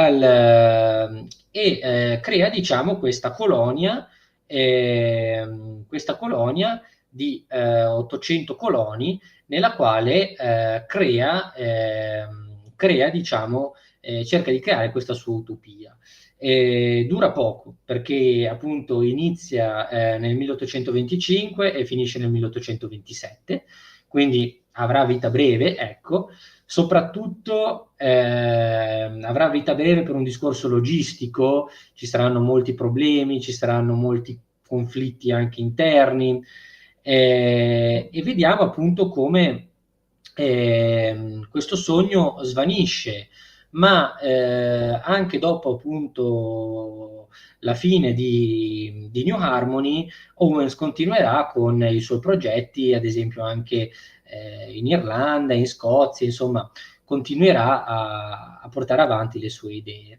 Ma Bello, sì, ti interrompo, bello si fa per dire, come in America, nell'Indiana ci sia il progetto New Harmony e sempre negli Stati Uniti a sud ci siano gli stati schiavisti che hanno tutto un altro tipologia di manodopera e di lavoro. Tutto questo nella stessa epoca, e se ci pensiamo è una cosa paradossale. Oggi non mi viene un parallelismo per trovare uno squilibrio del genere. Da una parte si ragiona di socialismo, per quanto utopico, comunque nel progetto lo ritenevano fattibile, e dall'altra parte abbiamo la schiavitù, niente meno della schiavitù, la chiamavano la peculiare istituzione, insomma, un modello presente sulla Terra da migliaia di anni praticamente, e tutto questo nello stesso continente e nello stesso stato, negli Stati Uniti. Se ci pensiamo è paradossale. Sì, questo assolutamente, infatti ci sono forti contraddizioni, ecco. Ma appunto Owens, diciamo, il nostro Owens non si ferma soltanto nella costruzione di progetti idealistici, ecco. Si sposta anche sulle riforme, infatti Owens è un riformista. Dicevamo, è un capo d'industria, è un filantropo che quindi ha grande influenza, anche nelle questioni politiche, e nel 1819 porterà avanti la prima legge per cercare di limitare il lavoro dei fanciulli e delle donne in fabbrica. Anche qui, diciamo, un'importante novità, ecco, anche dal punto di vista legislativo. Abbiamo poi anche una promozione delle società cooperative, cioè il movimento cooperativo, le varie cooperative che esistono anche tutt'oggi, le cooperative, nascono poi in Inghilterra da Owens, nascono proprio da questa idea di costruire dei luoghi di lavoro più umani, per l'appunto. E infine abbiamo il progetto di costruire gli empori del lavoro. Diciamo gli empori del lavoro che nella visione di Owens in questi progetti come New Harmony dovevano essere dei luoghi dove si sostituiva il denaro con dei buoni lavoro, con diciamo si andava oltre il concetto di denaro stesso, ecco, cercando di raggiungere appunto un comunismo, quello che poi alla fine lo stesso Marx dirà che il comunismo è la società senza denaro, senza Stato, eccetera, no? E di conseguenza, appunto, importante per questo e anche per il fatto che crea il primo assetto sindacale in Inghilterra e sarà anche quello che presiede la prima riunione del Labour Party, appunto delle trade union, scusate, il primo congresso delle trade unions. Quindi sicuramente una figura molto progressista, molto diciamo filantropo e molto appunto se vogliamo una specie di socialdemocratico ancora prima che la socialdemocrazia esistesse, ecco. Si schiera fermamente contro la lotta di classe, contro la violenza, rimane sempre per diciamo una cooperazione tra borghesia, proletariato, che doveva essere una dimensione appunto armonica e appunto anche qui Engels ci dice alcune cose allora, eccoci qua. Allora, la critica sociale, giusto? Sì. Eccoci. Così sempre parla Engels riguardo a Owen.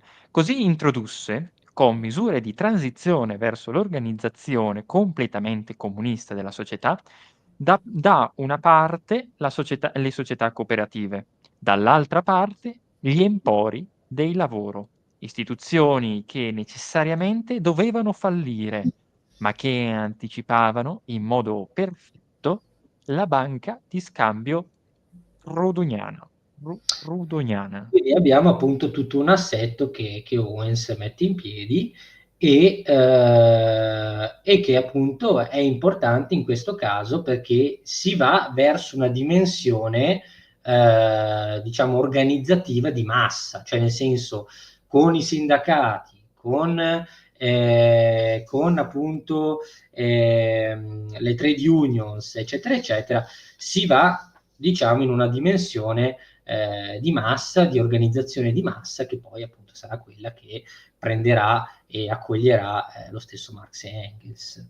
Mentre abbiamo fatto un veloce sondaggio per sondare un po' il terreno dei nostri piccoli ascoltatori socialisti, scherzo, c'è un 50% per Saint-Simon e con i lavoratori contro gli oziosi, appunto, e un 50% con Owen e la buona fabbrica. Un voto a testa. Povero Fourier invece viene lasciato completamente fuori. Fourier, esattamente, proprio escluso, porello. Non piace, vabbè.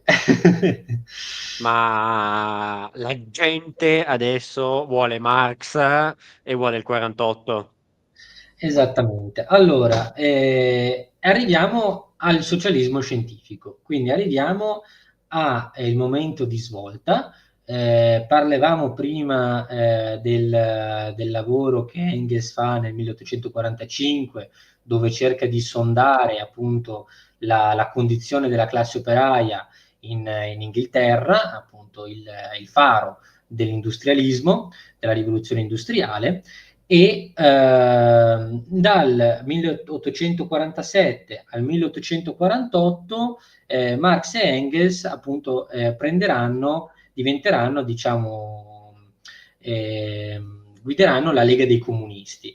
Lega dei Comunisti che a questo punto si pone su posizioni scientifiche. Nel 48 appunto uscirà il manifesto del Partito Comunista.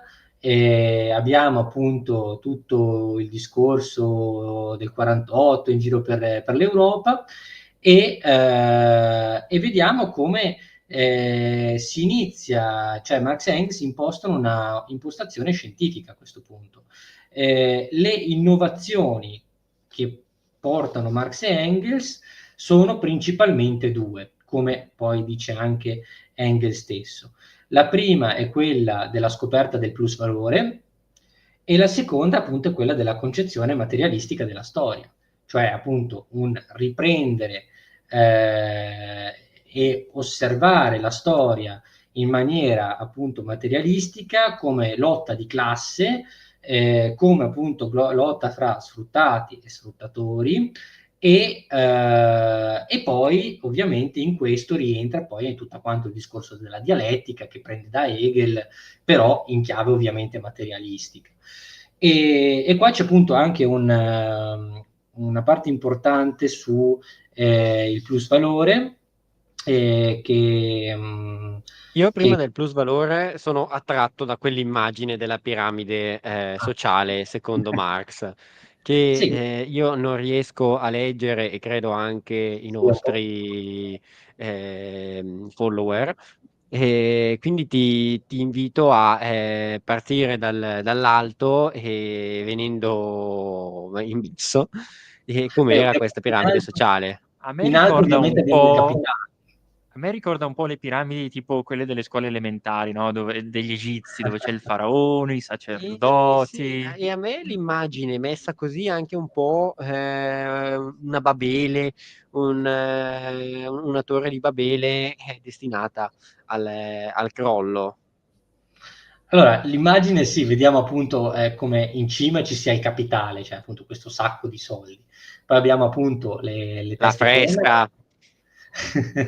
Abbiamo appunto le teste coronate, poi abbiamo appunto l'esercito, infine la borghesia, cioè quasi infine la borghesia, e poi ovviamente il popolo che sorregge l'intera diciamo, piramide sulle sue spalle, e ovviamente è rappresentativo della concezione ecco, classista che poi si viene a formare tra borghesia e proletariato, ecco, essenzialmente. E anche, diciamo, rappresenta anche, se vogliamo, sempre parlavamo di materialismo storico, sempre, diciamo, la struttura e la sovrastruttura, nel senso che la struttura come base economica, la sovrastruttura come tutto il resto, la cultura, le arti, eccetera, che secondo Marx è quella che diciamo sintetizza la società, ecco, come la società si struttura. Dicevamo sì, però del plusvalore e appunto non so se Fabio vuoi leggere anche qua sul plusvalore, ci sono due interessanti citazioni. Arrivo, eh. Sì, sì. Eccoci qua. Allora, il plusvalore, sempre il nostro Engels. Potrei imitare la voce di Engels, non so che voce aveva. Allora, ci dice: fu dimostrato che l'appropriazione di lavoro non pagato è la forma fondamentale del modo di produzione capitalistico e dello sfruttamento dell'operaio. Sì. E poi abbiamo anche la parte sulla scoperta del plusvalore. Ah no, questa l'avevo appena letta, Sì, scusa. scusami, invece della concezione materialistica della storia, il nostro Engel ci dice, si vide allora che tutta la storia precedente era la storia delle lotte delle classi, la piramide, la nostra piramide. La struttura economica della società costituisce il fondamento reale partendo dal quale si deve spiegare in ultima analisi la sovrastruttura delle istituzioni giuridiche e politiche. Esattamente, quindi quello che stavamo dicendo prima. Di conseguenza, appunto, sì, abbiamo la nascita del socialismo scientifico. E socialismo scientifico che adesso per una questione di tempo, poi magari potremmo fare anche un altro incontro in futuro dove ci focalizziamo sul socialismo scientifico, sarebbe molto interessante, diventa un po' lunga la questione. Ma ci ricolleghiamo, diciamo, finiamo il cerchio, eh, chiudiamo il cerchio diciamo, di questo incontro di oggi con la Comune di Parigi. Oh, bene, bene, bene, bello, interessante. Con la Comune di Parigi. Se abbiamo aperto appunto con Babeuf e la sua congiura, chiudiamo ovviamente con un'altra prassi, con un'altra rivoluzione, questa volta diciamo nel caso della Comune, che ha avuto un po' più, ecco, è stata almeno riuscita ad iniziare, ecco, poi è finita male, ma vabbè. E quindi parliamo appunto della Comune. Allora, quando parliamo della Comune, intanto dobbiamo un attimo introdurre perché appunto nasce la Comune. Il nostro Leonardo qua sicuramente è grande Allora, esperto. io partirei unendomi a Mike 90, Vive la Commune! Così, Viva- Vive la Commune! Sì, la Comune è una cosa, è la rivoluzione che nessuno si aspettava e che la Francia ha avuto, una delle tante, ma probabilmente è una delle più significative, anzi, dopo la rivoluzione francese, di certo la più significativa. La rivoluzione che nessuno si aspettava, proprio perché un anno prima, 6 mesi prima, 3 mesi prima, nessuno se l'aspettava. Mussolini, facciamo questo parallelismo, Mussolini riteneva la guerra, l'entrata dell'Italia nella Grande Guerra come un acceleratore sociale per arrivare alla rivoluzione comunista anche in Italia. Di certo la guerra franco-germanica è stato l'acceleratore sociale che ha portato all'instaurazione della Comune a Parigi e vedremo anche in tante altre città di Francia, Marsiglia, Tolone e tante altre. Di certo, se non ci fosse stata questa guerra non avremmo visto la Comune, se non ci fosse stata questa guerra con la sconfitta di Napoleone III il 2 settembre 1870 a Sedan, dove viene catturato con oltre 100.000 uomini, con il colpo di Stato, o quello lo possiamo definirlo colpo di Stato, una legittima azione del Parlamento, che depongono il sovrano, lo dichiarano decaduto e quindi nasce la Terza Repubblica. E Repubblica che mantiene aperte le ostilità coi tedeschi, ma ostilità che servono solo a prolungare la guerra, le perdite, i morti e i feriti. E quindi arriviamo in questo clima di una Francia spaccata, una Francia sconfitta, con quasi un terzo del territorio in mano ai tedeschi, e una Francia che chiede la pace, una Francia che quando c'è l'armistizio a fine gennaio, per poter votare un nuovo governo, sostanzialmente queste elezioni si dividono in candidati pro pace e in candidati pro guerra. Tutta la Francia vediamo che elegge candidati a favore per la pace, candidati che vogliono trattare, riconoscere la sconfitta, abbiamo perso, come diceva Bismarck, tanto tra Francia e Germania ci sarà sempre la guerra, la pace servirà solo allo sconfitto per riorganizzarsi, e quest'idea dei francesi era di intanto trattiamo una pace e poi ci riorganizzeremo. E tra le altre vince le elezioni Thiers, un noto monarchico orleanista che, visto il vento che cambiava in Francia, si reinventa, forse per davvero repubblicano, ma comunque in ogni caso a favore per la pace. Quindi tutta la Francia vota per la pace, ma Parigi, il centro, la protagonista della Comune, vota per la guerra. Parigi elegge candidati a favore della guerra. Quindi paradossalmente abbiamo una classe operaia parigina, quartieri di, per esempio Montmartre, quartieri operai rossi, già definiti all'epoca come tali, ma anche nazionalisti, o se non, Davide non accetterà questa accezione, nazionalisti, di certo estremamente patrioti, e che non accettano, non riconoscono la sconfitta e vogliono continuare la guerra, vogliono il riscatto della nazione. È interessante vedere come in un movimento di sinistra che dovrebbe essere, anzi deve essere internazionalista, la prima internazionale c'è già stata, in realtà affondi le sue radici anche nel patriottismo o nazionalismo. Secondo me qua è sfumata il passaggio tra l'una e l'altra definizione in questo caso.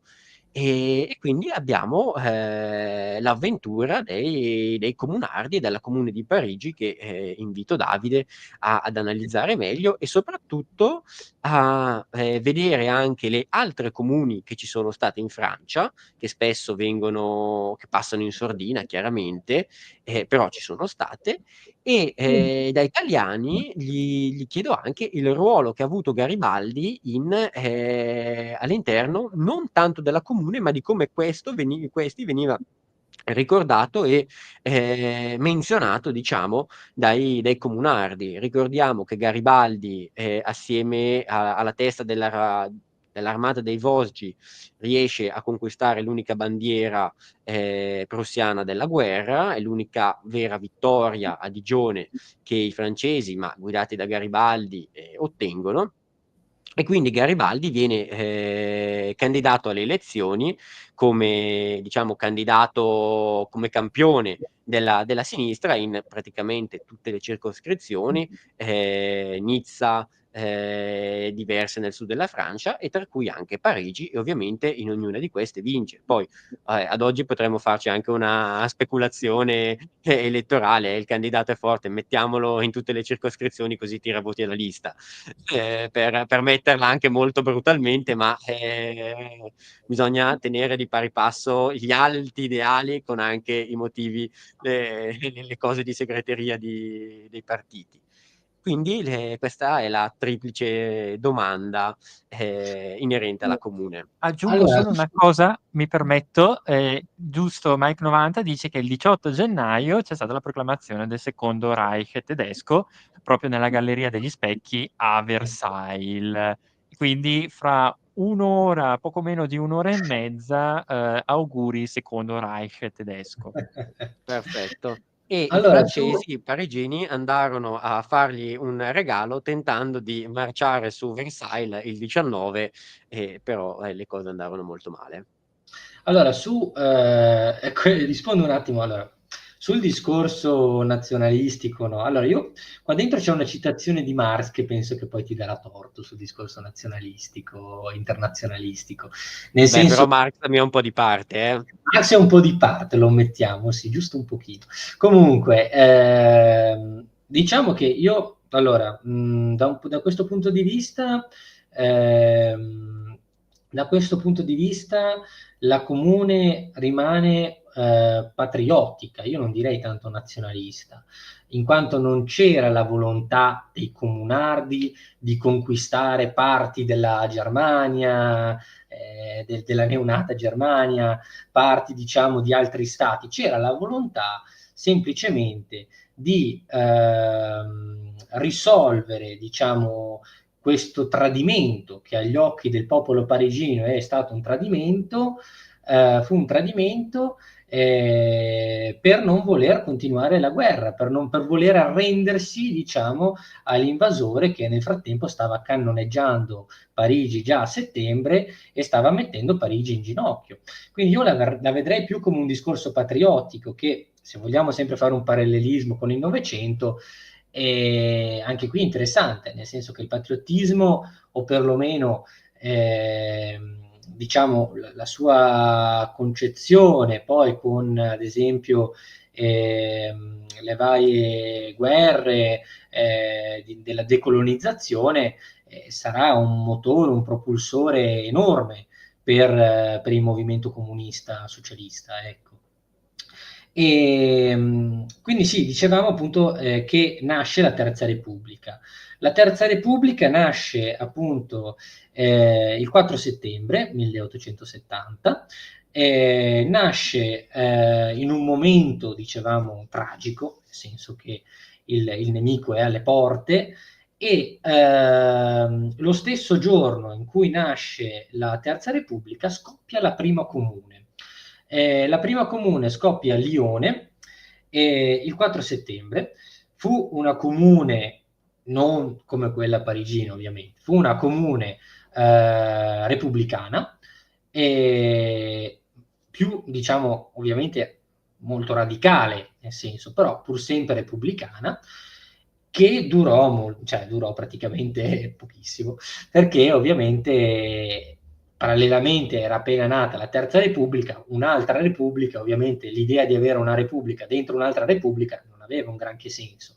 Di conseguenza poi queste prime comuni che nascono prima della comune stesso di Parigi, come nel caso di Lione, avranno vita breve perché verranno a patti poi con il governo di Thiers che diciamo mediando riuscirà a far deporre le armi e a riportare l'ordine.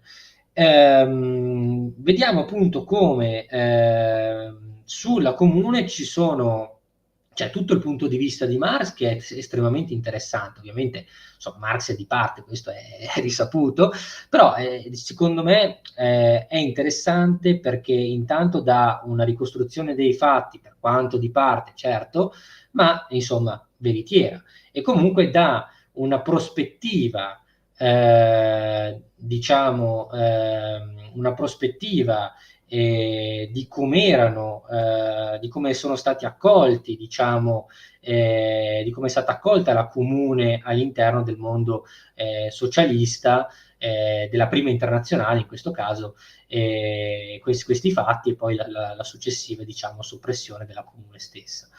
E non so se vuoi leggere qualcosa di Marx, Fabio, c'è una Sì, prima citazione. allora, abbiamo appunto Marx che parla di questa Parigi, la Parigi armata era in una rivoluzione in armi. L'artiglieria della Guardia Nazionale di Parigi apparteneva allo Stato, affermò Thiers, e doveva essere restituita allo Stato.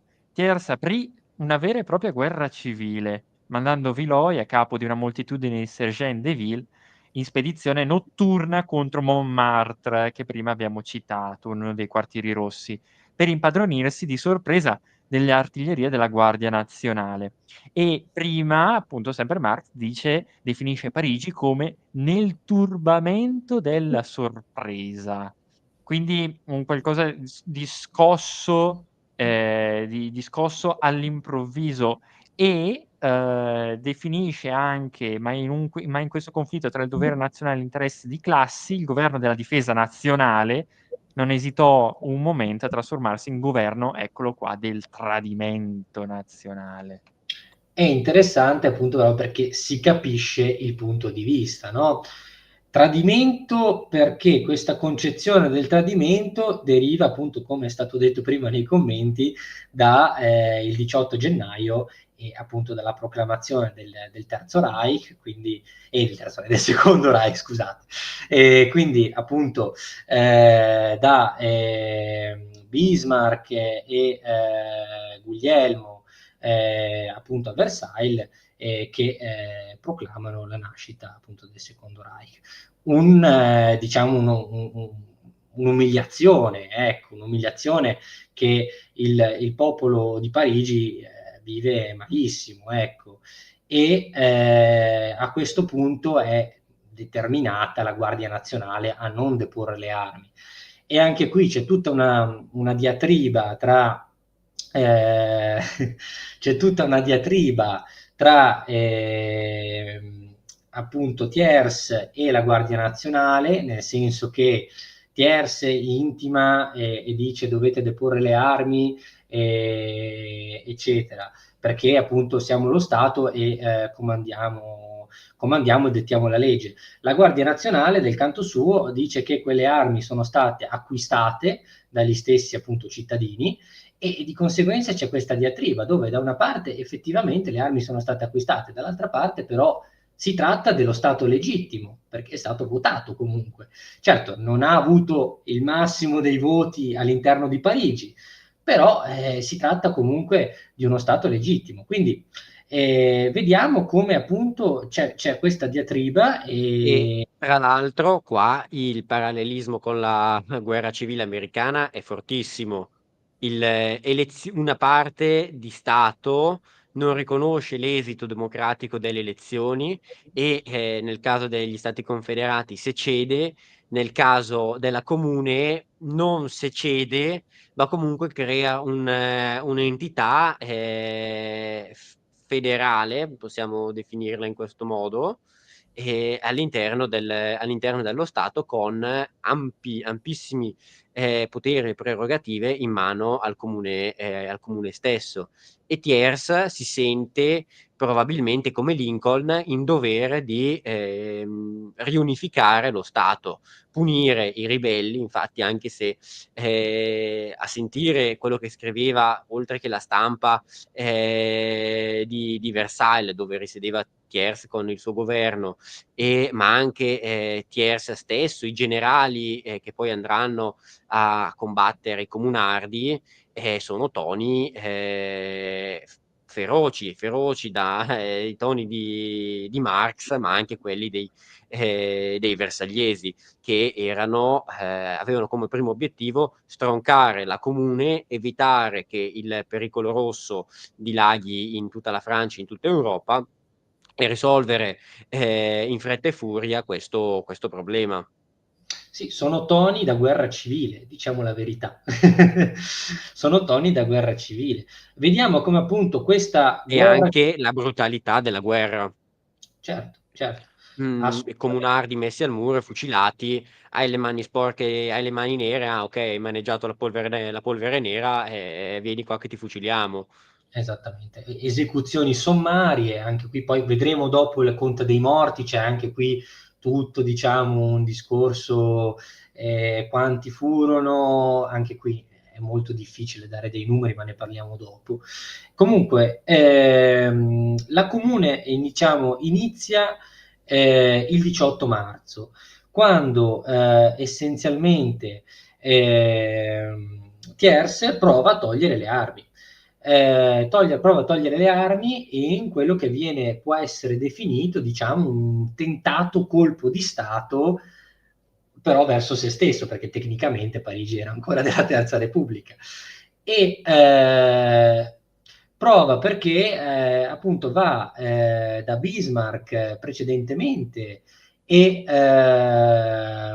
prova a mediare con Bismarck. Prova a chiedere a Bismarck di intervenire e di sopprimere lui stesso la Comune.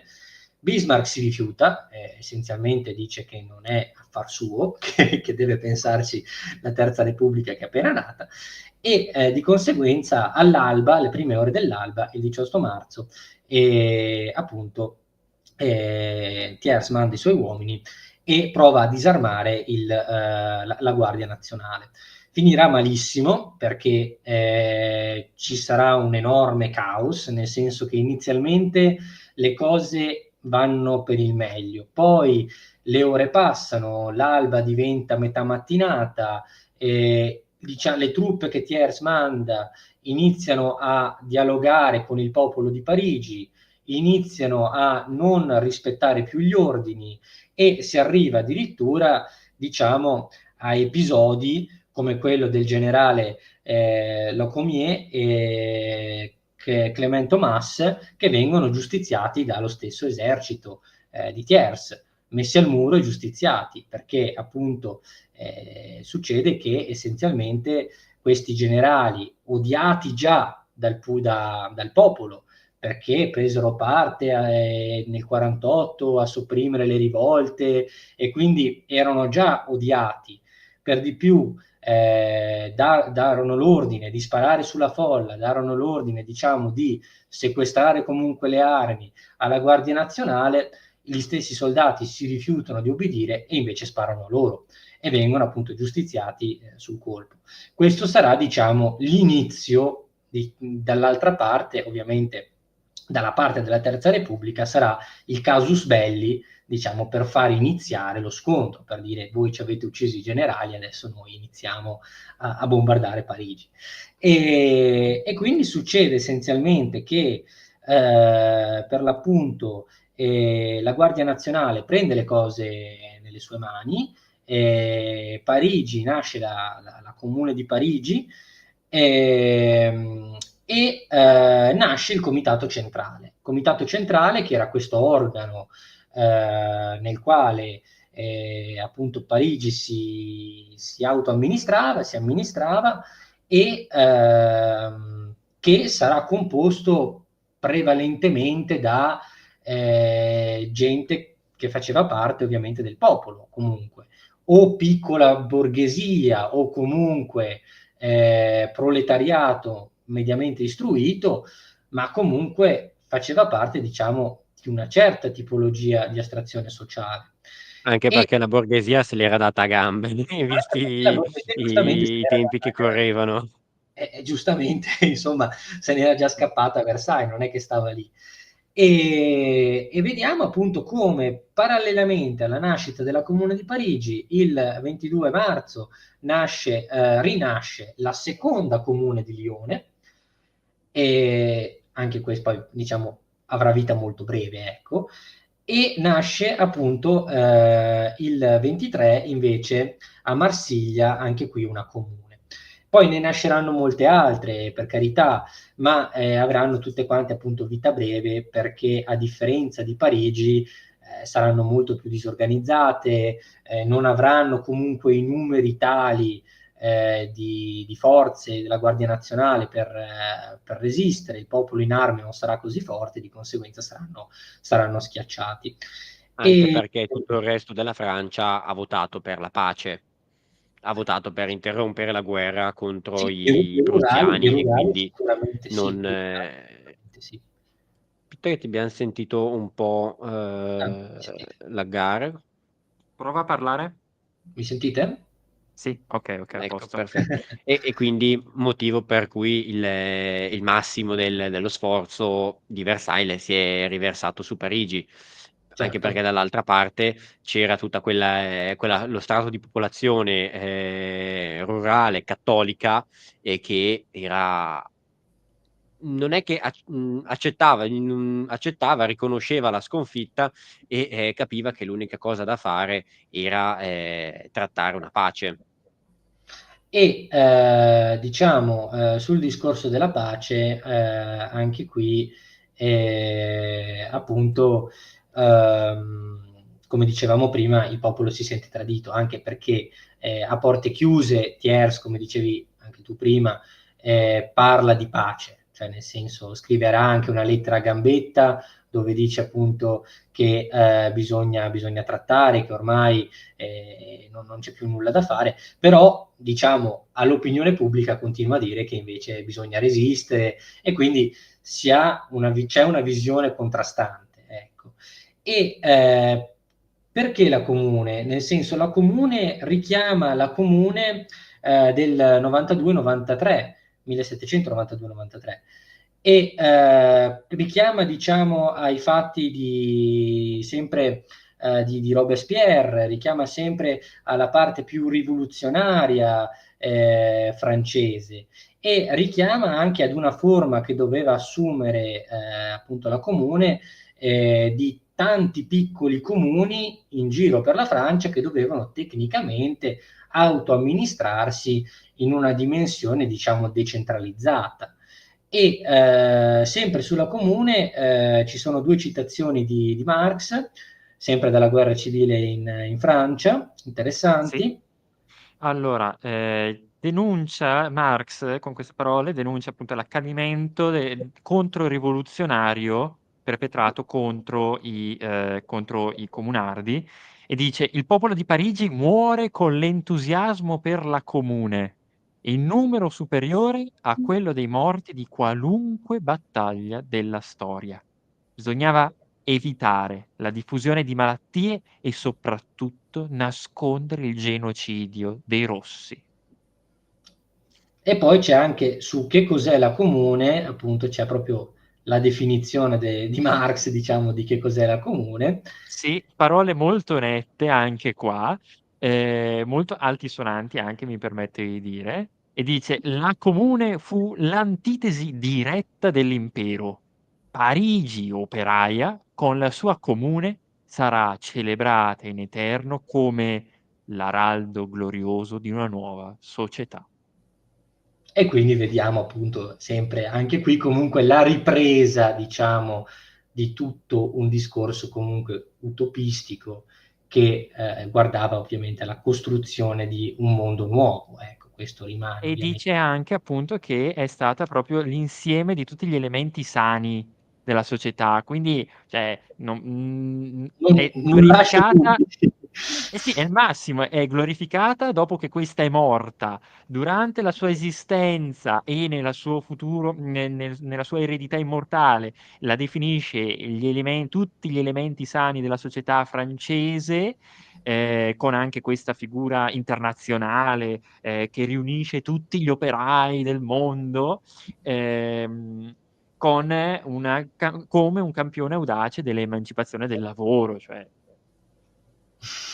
accidenti, cioè, molto altisonante. Molto, Molto. molto, molto, sì. E allora la comune poi viene proclamata ufficialmente all'Hôtel de Ville il 28 e quindi questo è il proclamo ufficiale. Seguiranno poi tutta una serie di feste, di diciamo celebrazioni ovviamente all'interno di Parigi stessa, ma ricordiamoci che la situazione era veramente dura. Addirittura ci sono episodi vicino all'Hôtel de Ville di il mercato dei ratti. Nasce proprio il mercato dei ratti, cioè non c'è cibo e essenzialmente si finisce a mangiare quelli. Alcuni appunto episodi raccontano proprio questo, alcuni testimoni. E vediamo come questo nuovo governo, questa nuova diciamo amministrazione che nasce con la comune fa subito alcune cose importanti. La prima è la sospensione degli affitti. Infatti con la situazione tragica nella quale Parigi si trovava, il popolo non riusciva più a pagare gli affitti e di conseguenza la prima mossa che la comune fa è quella di sospendere diciamo temporaneamente il pagamento degli affitti. Inoltre abolisce l'esercito, cioè abolisce l'esercito permanente, tiene soltanto la Guardia Nazionale e nella visione diciamo della comune la Guardia Nazionale doveva essere poi doveva diventare un'istituzione permanente ma sempre limitata, cioè non doveva mai non sarebbe dovuta diventare un esercito, ecco. Vediamo poi come c'è l'uguaglianza, cioè qui vediamo come effettivamente riprendendo Babeuf si attua una specie di uguaglianza perché si imposta un salario uguale per tutti di 6.000 franchi, più o meno era un salario di un operaio normale, ecco essenzialmente, e si cerca anche di creare l'istruzione, diciamo, accessibile a tutti, quindi gratuita, non riesco a dirlo, uguaglianza nei salari, ecco, non mi viene la parola, tra uomo e donna, e infine appunto una politica laica o anche anzi, anticlericale direi abbastanza dura, nel senso che tolgono tutti quanti ovviamente i simboli religiosi, le chiese diventano luoghi di riunione, nelle chiese si tengono i club politici, un po' come nella rivoluzione francese, no? Che nascono tutti i vari club politici, anche nella comune nascono i club politici. La comune in questi 72 giorni sarà molto divisa al suo interno. Certo ci sarà il comitato centrale, ma all'interno del comitato centrale convivono diverse anime. Abbiamo anche qui delle anime più riformiste o comunque più pacifiste, che sono per trovare un dialogo con la Terza Repubblica, e delle anime invece più rivoluzionari, blanchiste e ovviamente anche marxiste, perché no, che sono per la rivoluzione, per diciamo una svolta netta. E E quindi vediamo come appunto le misure della comune furono abbastanza radicali, ecco, anche se poi anche qui Marx parlerà delle misure della comune, darà anche una sua visione. Non so se ti va di leggerlo, Fabio. Sì. La grande misura sociale? Sì. Ok. La grande misura sociale della comune fu la sua stessa esistenza operante. Ogni misura particolare non poteva che prefigurare la tendenza di un governo del popolo per opera del popolo. E dice anche Marx che i consiglieri, che la composizione dell'organo di governo era composta da consiglieri municipali eletti per suffragio universale, cosa molto interessante. Sì, si istituisce il suffragio universale maschile sempre, ok? Ah, Sì, questo ovviamente. Però sì, maschile però c'è da dire che sulle donne è interessante. Maschile, però comunque abbiamo una ripresa della concezione diciamo di una specie di prefemminismo, ecco, nel senso che nasce anche un'organizzazione delle donne. Abbiamo anche le donne che sono in armi, nel senso che le donne un po' per disperazione anche, cioè nel senso arrivati poi alla fine della comune, nella settimana di sangue, per forza di cose devono combattere anche le donne sulle barricate e quindi abbiamo in ogni caso diciamo un'apertura femminile, nascono anche dei club appunto femminili. E veniamo appunto alla settimana di sangue. Appunto una difesa disperata che va dal 21 al 28 maggio, nel quale appunto in questo periodo, in questa settimana, succede che Bismarck decide di liberare alcuni dei prigionieri che erano stati catturati a Sedan, ma anche in altre battaglie, che erano in mano sua, e dandoli a Beh, Tierse. quelli in realtà ancora prima, Sì, sì, sì, ancora fine marzo.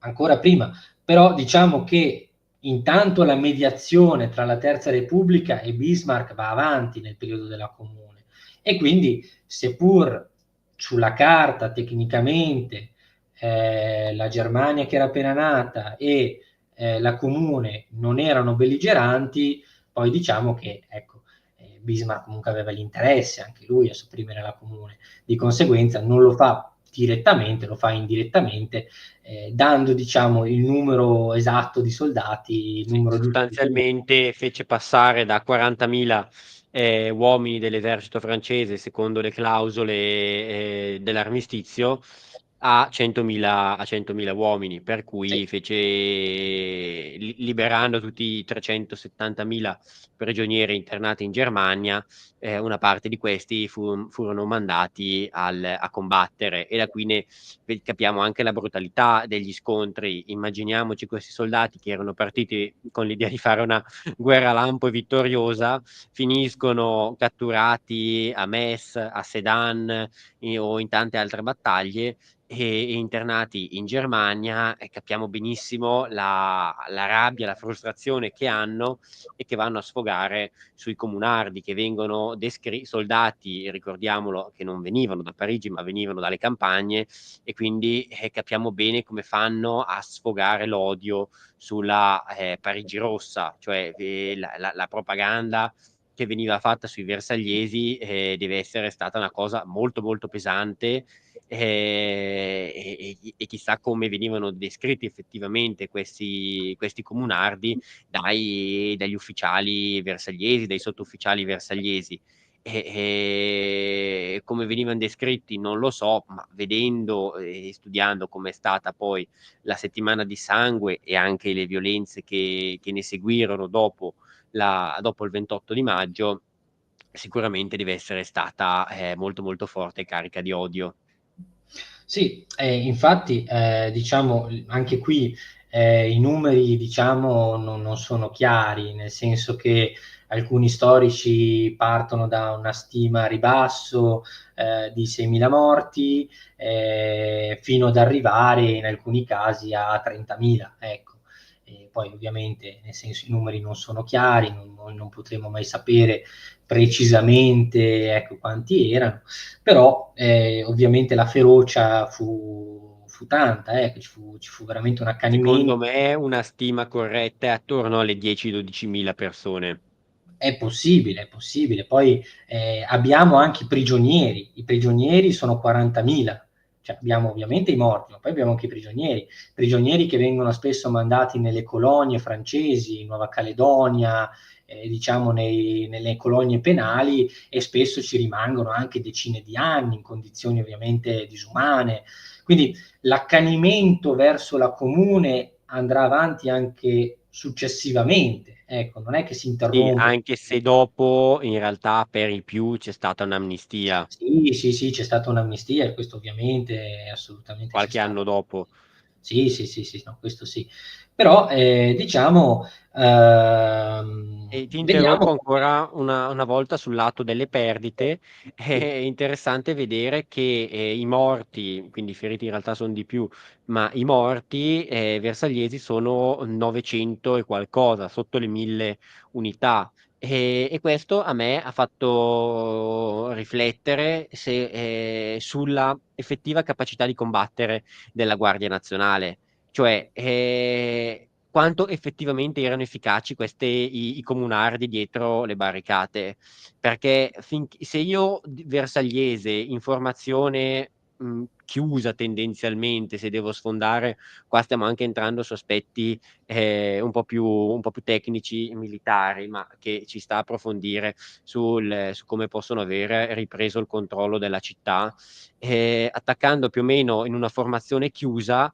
Non devo avere nessuno che dall'altra parte mi spara, perché se io mi trovo un cannone o un mitragliatrici, come avevano i comunardi, avevano numerose mitragliatrici, modificate anche da loro nelle loro officine, e cannoni anche a retrocarica in alcuni casi, pochi ma qualcuno sì.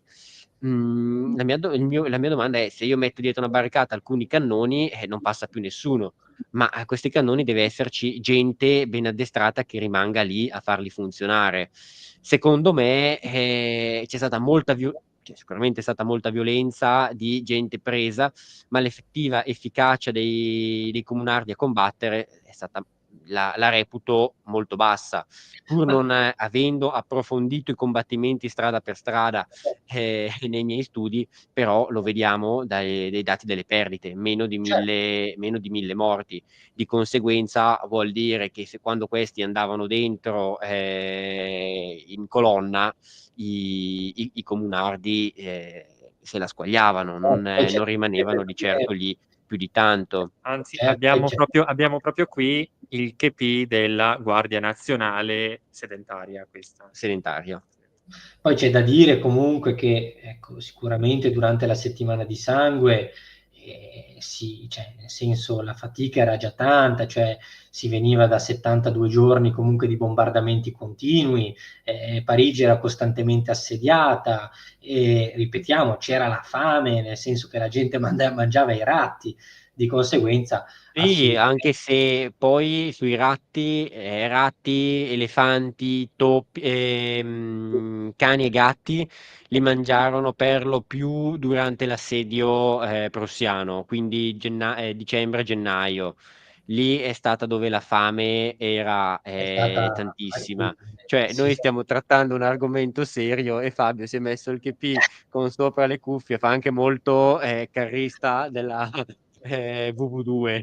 Ma stavo pensando, hai detto elefanti e topi? Elefanti Sì. e topi, Vabbè, si è fatta una certa ora, si sente. è vero? Comunque, Hai detto diciamo, elefanti? Elefanti. Si mangiavano gli Si elefanti? mangiarono gli elefanti. Elefanti e cammelli presenti nello zoo di sì, Parigi nello zoo Ah, di Parigi. vennero uccisi, vennero macellati per dar da mangiare alla popolazione. Non lo sapevo. Arrivando comunque alla conclusione, diciamo andando verso la conclusione, l'ultima barricata di Parigi cade il 28 maggio appunto a Belleville e Si resiste ormai soltanto dalla parte di Belleville, una canzone italiana sulla Comune. E alla fine, appunto, dicevamo tantissima violenza, appunto, ripetiamo, esecuzioni sommarie, fosse comuni, è veramente il peggio del peggio. E è interessante in ogni caso vedere l'analisi, diciamo, anche che fa Marx, nel senso che ovviamente Marx dice che la Comune è stato il primo governo proletario, operaio della storia e diciamo è un'esperienza importante perché va a condizionare poi la stessa rivoluzione d'ottobre nel 17, no? Nel senso che Lenin poi si rifarà alla Comune quando dovrà fare la sua di rivoluzione, come esempio pratico materiale si rifarà proprio alla Comune. Ma anche diciamo rimarrà nella mentalità dei socialisti fino almeno alla rivoluzione d'ottobre questa mitizzazione della Comune, questa diciamo anche idealizzazione, ecco, della Comune stessa. E altro diciamo aspetto interessante che fa Marx della Comune riguarda l'isolamento dai rurali. Questo sinceramente l'ho trovato molto interessante come lettura perché diciamo che Marx dice che Parigi fu tagliata fuori completamente a livello comunicativo, nel senso che la Comune non riuscì a comunicare con i rurali, a comunicare con i contadini. E Marx dice che il motivo essenzialmente è che la Terza Repubblica ovviamente aveva capito che se la Comune diciamo usciva ecco, dalla città, usciva dai centri urbani e andava anche nelle campagne, a quel punto lì le cose potevano farci serie, le cose diciamo potevano sfuggire di mano. Quindi appunto Marx proprio parla di un cordone sanitario, proprio una specie di zona di isolamento. Questo sinceramente mi ha colpito ed è anche molto interessante come si tenesse diciamo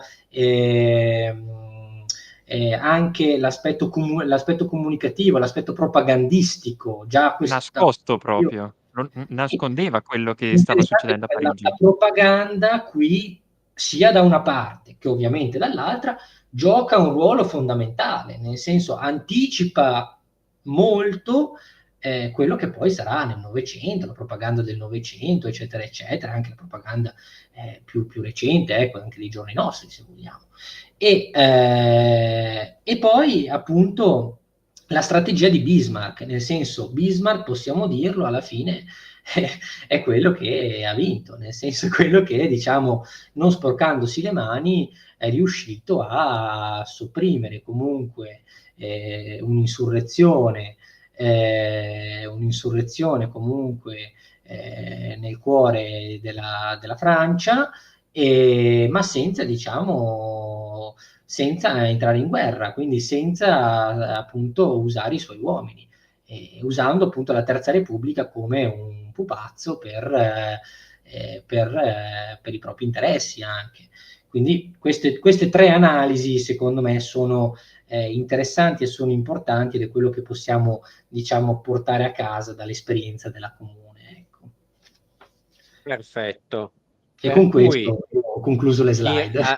arrivando alla conclusione di questa galoppata tra teoria e pratica, ottima bibliografia, e farei le nostre due domande di rito. La prima è un parallelismo storico, non è con l'attualità questa volta, ma è con Buonarroti, il comunismo agrario di Buonarroti che abbiamo visto prima, e Pol Pot. Pol Pot. Potremmo metterci anche Mao Zedong, ma di certo Pol Pot è più interessante. E quindi possiamo dire che Pol Pot abbia studiato, abbia applicato Buonarroti? Mi Allora, permetto una cosa, visto che anche io mi reputo ignorante nella materia. Pol Pot, brevemente, in 2 parole, chi era? Vabbè, Pol Pot fu, diciamo, rivoluzionario cambogiano, che tentò, diciamo, la sua rivoluzione, poi appunto finita in tragedia, finita in genocidio, nel senso fece un genocidio in Cambogia e poi alla fine il regime di Pol Pot durò relativamente poco, ecco. Sul 3 discorso... anni se non sbaglio. Sì, sì, sì, metà degli anni '80 comunque dura veramente 70. pochi. Sì, 70, scusami. Dura veramente pochi anni e poi appunto viene soppresso dallo stesso Vietnam, tra l'altro.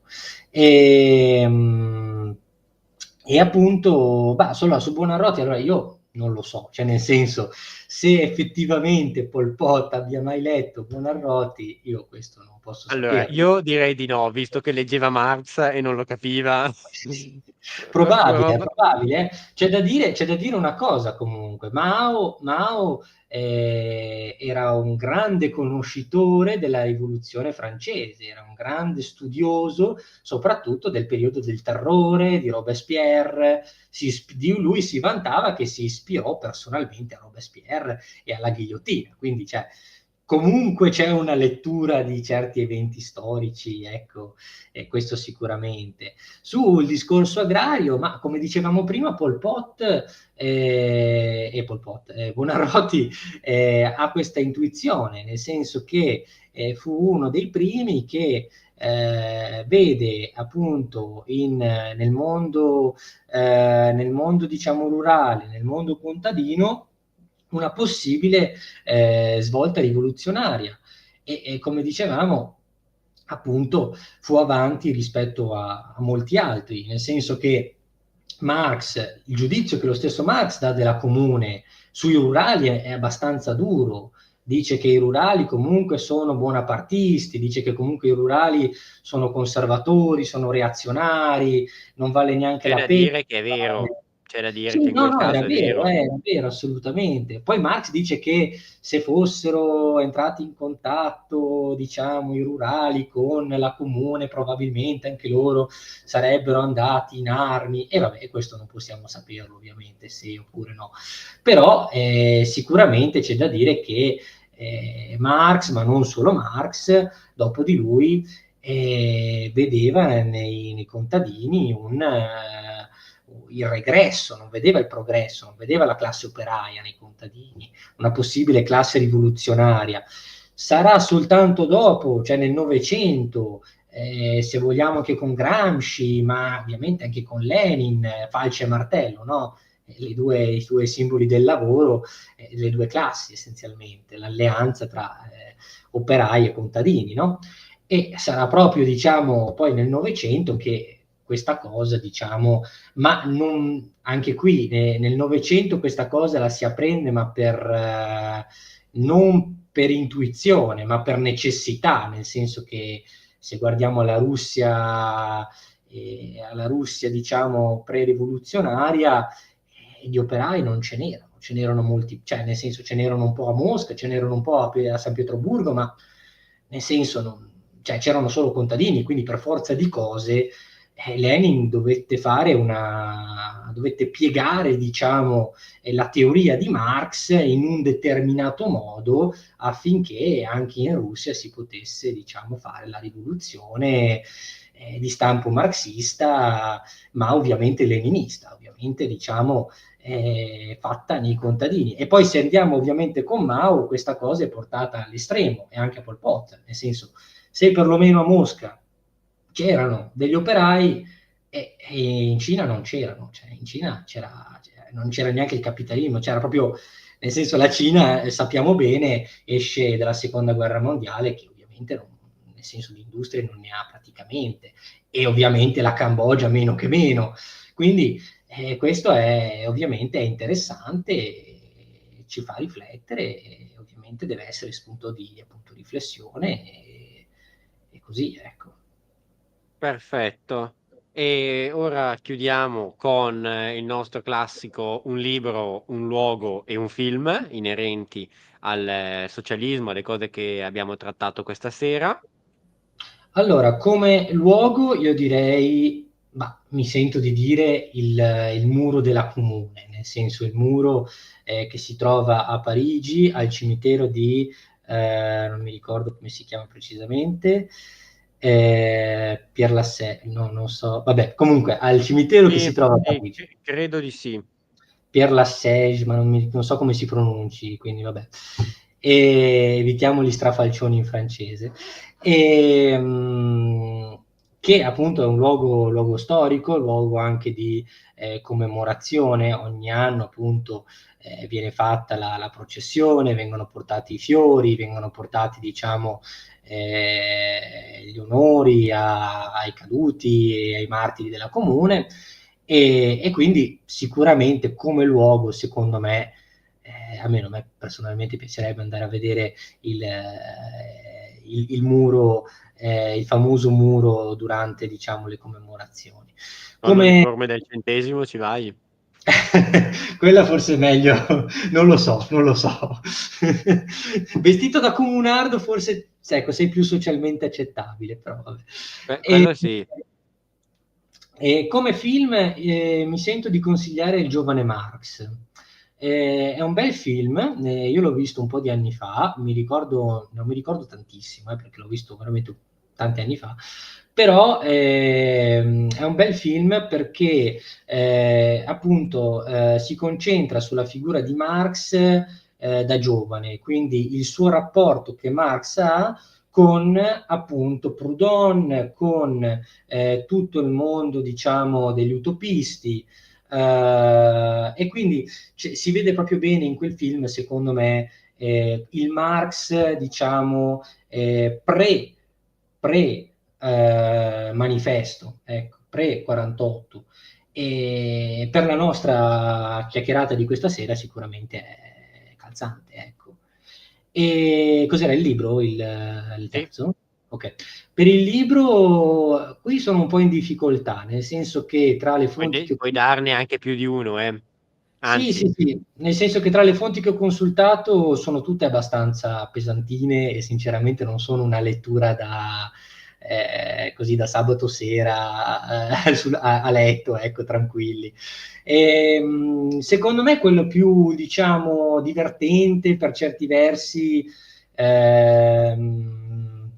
così, ecco, anche sarcastico, ironico, che magari è più digeribile La guerra civile in Francia di Marx. Ecco. È interessante sia perché offre una visione, cioè quella ovviamente della prima internazionale, quella dei socialisti, quelli della comune stessa, se vogliamo, quindi ovviamente una fonte di parte, questo è naturale, però è interessante appunto perché Marx comunque viene a delle conclusioni che sono naturalmente sono rilevanti e gli storici poi negli anni successivi, nei decenni successivi, su certe cose gli hanno dato ragione, su certe cose ovviamente gli hanno dato credito in quello che scrisse in quel libro lì, appunto la guerra civile in Francia, e di conseguenza mi sento di consigliarlo. Poi è anche, diciamo, abbastanza ironico, cioè lo stile proprio di come scrive Marx, l'abbiamo visto un po' nelle citazioni, è uno stile, diciamo, molto, molto sarcastico. Ho evitato alcune citazioni che sono, diciamo, le più infamanti, soprattutto verso la figura di Thiers, che viene chiamato il nano malefico, quindi diciamo sono abbastanza divertenti da leggere, ecco. E a proposito di citazioni, Fabio, io ti direi che secondo me possiamo chiudere con l'ultima citazione, che è quella praticamente con cui proprio chiude Marx il suo libro La guerra civile. Parigi operaia? Sì. Ah, ok. Marx conclude: Parigi operaia, con la sua comune, sarà celebrata in eterno come l'araldo glorioso di una nuova società. I suoi martiri sterminati. La storia li ha già inchiodati a quella gogna eterna dalla quale non riusciranno a riscattarli tutte le preghiere dei loro preti. Beh, con questa chiusura pure anticlericale, come del resto io amo Lapidaria. fare, Esatto. Direi che possiamo chiudere la 15ª live di Vivere il Risorgimento podcast. E noi ti ringraziamo della tua presentazione, del tuo lavoro di ricerca inerente al socialismo. Io ovviamente E... ringrazio voi. Come? Io ovviamente ringrazio voi e ringrazio tutto quanto, diciamo, Vivere Risorgimento, ovviamente. Perfetto. Ringraziamo i ragazzi che ci hanno seguito nella chat, che hanno fatto domande. Se c'è qualche ultima domanda, ultimi secondi per sottoporla. E nel frattempo, se aspettiamo se c'è qualche domanda, abbiamo fatto la domanda prima con con il sondaggio. Riesci a recuperarlo? Dei Sei socialisti. socialisti, vabbè, tanto lì insomma ce li hai detti, li sai. Qual è, Davide, il tuo socialista utopico preferito? Fra Saint-Simon, Owen, Babeuf e Fourier. Ah, scelta difficile. Io ti direi Owens, francamente. Owens, ok. Sì, sì, mi sembra quello che, diciamo, tra questi tre è riuscito a fare di più, ecco. È riuscito effettivamente a cambiare di più le cose, a fare anche del pratico, ecco. Invece gli altri erano molto più teorici, molto più, diciamo, appunto idealisti. Owens, rimanendo pur sempre un idealista, possiamo dire che si confrontò anche con la pratica, ecco. Ecco, perfetto. Hai anche Mike che sostiene quello che dici e scrive: ha ispirato Crespi. Ma, non lo so, non lo sapevo, francamente. Ottimo, non si smette mai di imparare ed è questo il bello della nostra chat, che ci Assolutamente. dà sempre degli spunti fantastici. O come gli youtuber seri, invitiamo tutti a iscrivervi al nostro canale e ad attivare la campanella per non perdervi nessuno dei nostri video, perché a voi non costa niente, ma per noi è un grande... cos'è che è? È molto importante, oltre che essere insomma una soddisfazione anche per i nostri relatori. Quindi, signori e signore, ultimi 4 connessi alla live, insomma, si è fatta anche una certa ora, però davvero è stata una serata intensa, ma abbiamo viva la Comune sempre. Abbiamo attraversato la storia del socialismo in una cavalcata estremamente interessante, ripercorrendo i personaggi fondamentali, conoscendoli meglio, e adesso andremo tutti a nanna pensando appunto non tanto alla comune e alle scene tragiche, ecco, però ragionando sul socialismo e la sua evoluzione dall'utopia alla scienza. E poi pensiamo che comunque tutto quello di cui abbiamo parlato adesso ha condizionato anche il XX secolo fino ad arrivare ai giorni nostri. Quindi la storia, ragazzi, siamo noi, questa è la nostra è stata la storia del passato, noi siamo il presente e chissà come sarà il futuro. Quindi, signori e signori, da Davide Pezzali, che ringraziamo ancora per il suo intervento, assolutamente, da Fabio E da Leonardo? auguriamo a tutti un sereno proseguimento di serata, una buona notte e alla prossima live. Questo era Vivere il Risorgimento Podcast. Buonanotte a tutti, grazie Davide.